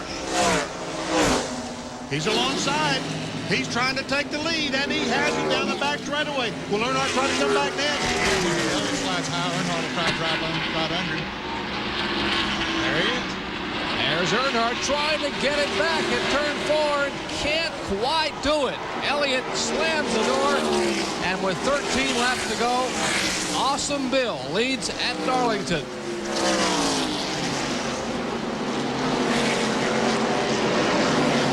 Elliott now pulling away by 3-4 car lengths. Bill Elliott has always had success at this race. This is the first time he came here, he ran well. And this is the place that he won the $1 million. Remember, he won the Southern 500 with all that pressure back in 1985. And he had a smoking race car that day. That car was smoking some. I think it was a problem. But John Kernan, what's Earnhardt's problem? Well, Benny, the car just is not handling. We don't know if it's the tires or if they're just off a little bit on the setup, but right after the pass, Andy Petrie got on the radio and told his driver, Dale Earnhardt, said, Dale, think about the big picture. In other words, if you finish second, that's great, because the big picture is that $1 million-plus championship that's awarded in New York at the end of the year. Well, that's some kind of decision to make. Do you really go all out and go for that $100,000 bonus that you got here today? Or, save it and go for that $1 million? I guess a million's about a little more than 100,000, but yeah, it's more than a million too. Once again, maybe some tire smoke out of the back of that 11 car going down in turns 1 and 2. The lead is kind of stabilized right now, but I would say that Bill Elliott, he has a lead that he's not going to run the car as hard. Not run the car as hard as he would trying to catch Earnhardt. I can't see the gauges, and I really don't know which one the water gauge is. Yeah, it's hard to see which is which. Elliott now pulling away to over a second advantage over Dale Earnhardt in second position.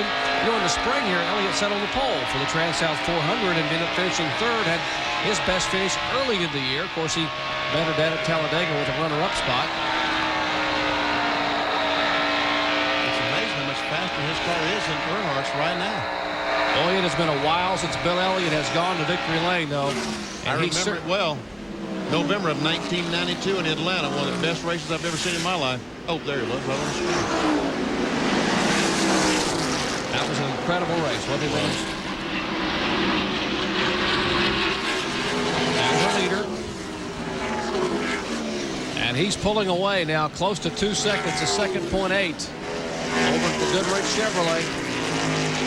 But that's the question. Will Bill Elliott's car last? Because they've been trying to keep it cool every time they stop. We've seen Junior Johnson spraying the thing down. They've had the hood up in the middle part of the race. Crowd on their feet. The Budweiser crew standing on the wall. Junior's over there perched on the wall, watching and waiting with their fingers crossed. It has been a long time since this crew's had something to celebrate about. And Bill Elliott is not backing off whatsoever.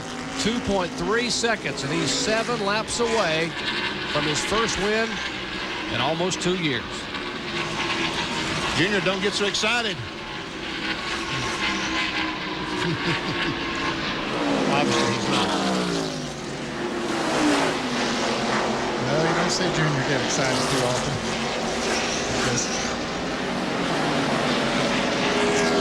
sits there and watches and hopes that thing hangs together.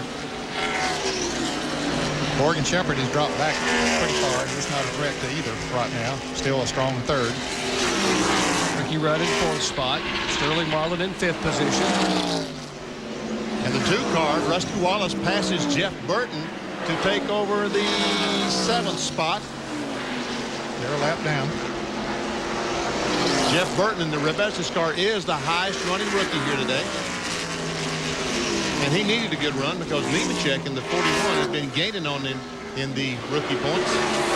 And here they are, Nemechek in second spot, Grissom, John Andretti, and Mike Wallace, the top 5. They're being given the signal 5 laps to go, Gary, as they came by that time. Now it's 4. Bill Elliott's been in a great mood all week. Maybe he knew he had such a good race car here at Darlington. A lot of speculation that he'll make an announcement early next week on what his plans will be for 1995. This is a good way to start, huh? Here's the 9-time winner here at Darlington, Dale Earnhardt. 3.5 seconds. Elliott just keeps increasing the lead.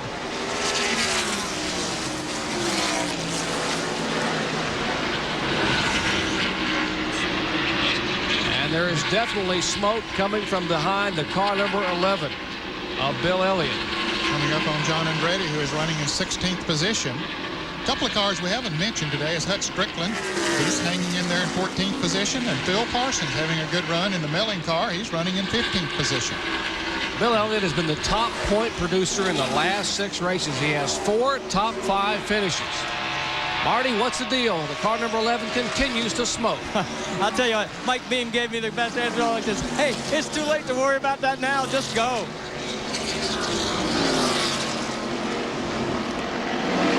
If there is smoke, it's not really severe.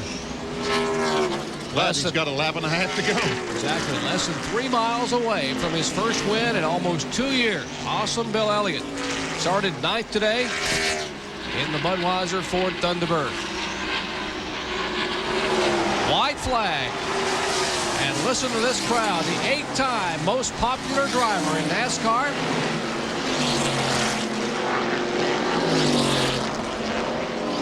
hang on to get his first wins. Earnhardt runs in second spot. Morgan Shepherd third, Ricky Rudd fourth, and Sterling Marlin in fifth position. He can almost coast around now and make it, Jerry. Yeah, if it blows up now, he can probably coast to the start-finish line. 45th annual Southern 500 comes to a close, and Bill Elliott takes the win as he waves to the crowd. And beneath that helmet, he has got to be smiling. Yeah, get that net down so you can wave to those fans. One of the most popular drivers in NASCAR, and boy, are they celebrating in the pits. Let's go to Marty.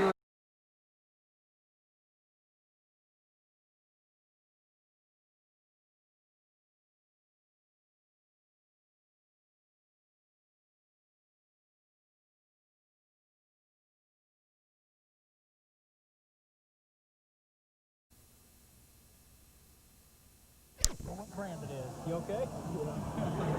Mike Beam, he's won. Happy crew chief. Obviously very emotional, Mike Beam. They have worked so hard, and they have taken so much grief from so many people about not having this car. And listen to this crowd react to Bill Elliott.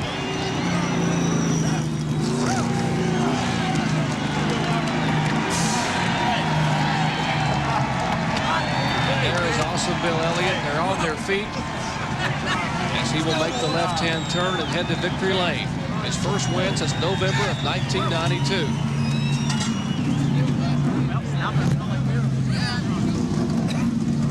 As they say, that was awesome, Bill. He did a great job. He kept the car when it overheated. He backed off, kept the car cool enough. Junior, Mike, all the crew did their job. Was the car out of gear? They pushed the car backwards so they can get him back to now headed toward victory lane. And here are the results. Elliott, of course, our winner. Earnhardt, Shepherd, Rudd, Marlin in the top five. They're the only cars on the lead lap. Jeff Gordon, Rusty Wallace, taking 6th and 7th. And there we see Brad Teague in 30. 42 cars started. Joe Nemechek having trouble early on. And Harry Gant 41st and 42nd. There again, his last Southern 500. Let's go down to John Kernan, who's standing by with an extremely happy Bill Elliott. Well, just an extremely tired Bill Elliott. He gets a drink of Gatorade. And Bill, last time we were in victory lane together was in Atlanta. Man, it's been a while. I'll tell you what, it's been too long, guys. You know, I got to say one thing. The good Lord was with me today because this thing did everything wrong. It ran 260 degrees of water temperature. The clutch is out of it, everything, and it still finished. I mean, that's all there was to it. It was just my day. How, you know, we talk about guys toward the end hearing noises and stuff. How closely were you watching that water temperature? Well, it'd been running earlier in the race, halfway it was running 260 degrees, and I've never had a car run that hot and finish the race. And they kept putting water in it, and it kept cooling down, and right there at the end it was 260 again, and it stayed together. Like I said, somebody, good Lord, was with me today. All right, a very happy Bill Elliott climbing out of his car in victory lane, Jerry. Let's take a look at the point standings here, John. Elliott takes the victory. Dale Earnhardt moves away in the point standings. Rusty Wallace second, Mark Martin third, Ricky Rudd fourth, and Ernie Irvan holds on to fifth position. 6 through 10, Ken Schrader, Morgan Shepherd. Bill Elliott jumps 2 spots to 8th, Jeff Gordon 9th. And they are certainly celebrating in victory lane down there, and rightfully so, as Bill Elliott, at 38 years of age, picks up his first win in almost 2 years. For Bill Weber, Marty Reed, John Kernan, Benny Parsons, and Ned Jarrett, I'm Jerry Punch, once again saying Awesome Bill was awesome today. Congratulations to Bill Elliott, and so long, everyone, from Darlington Raceway in Darlington, South Carolina.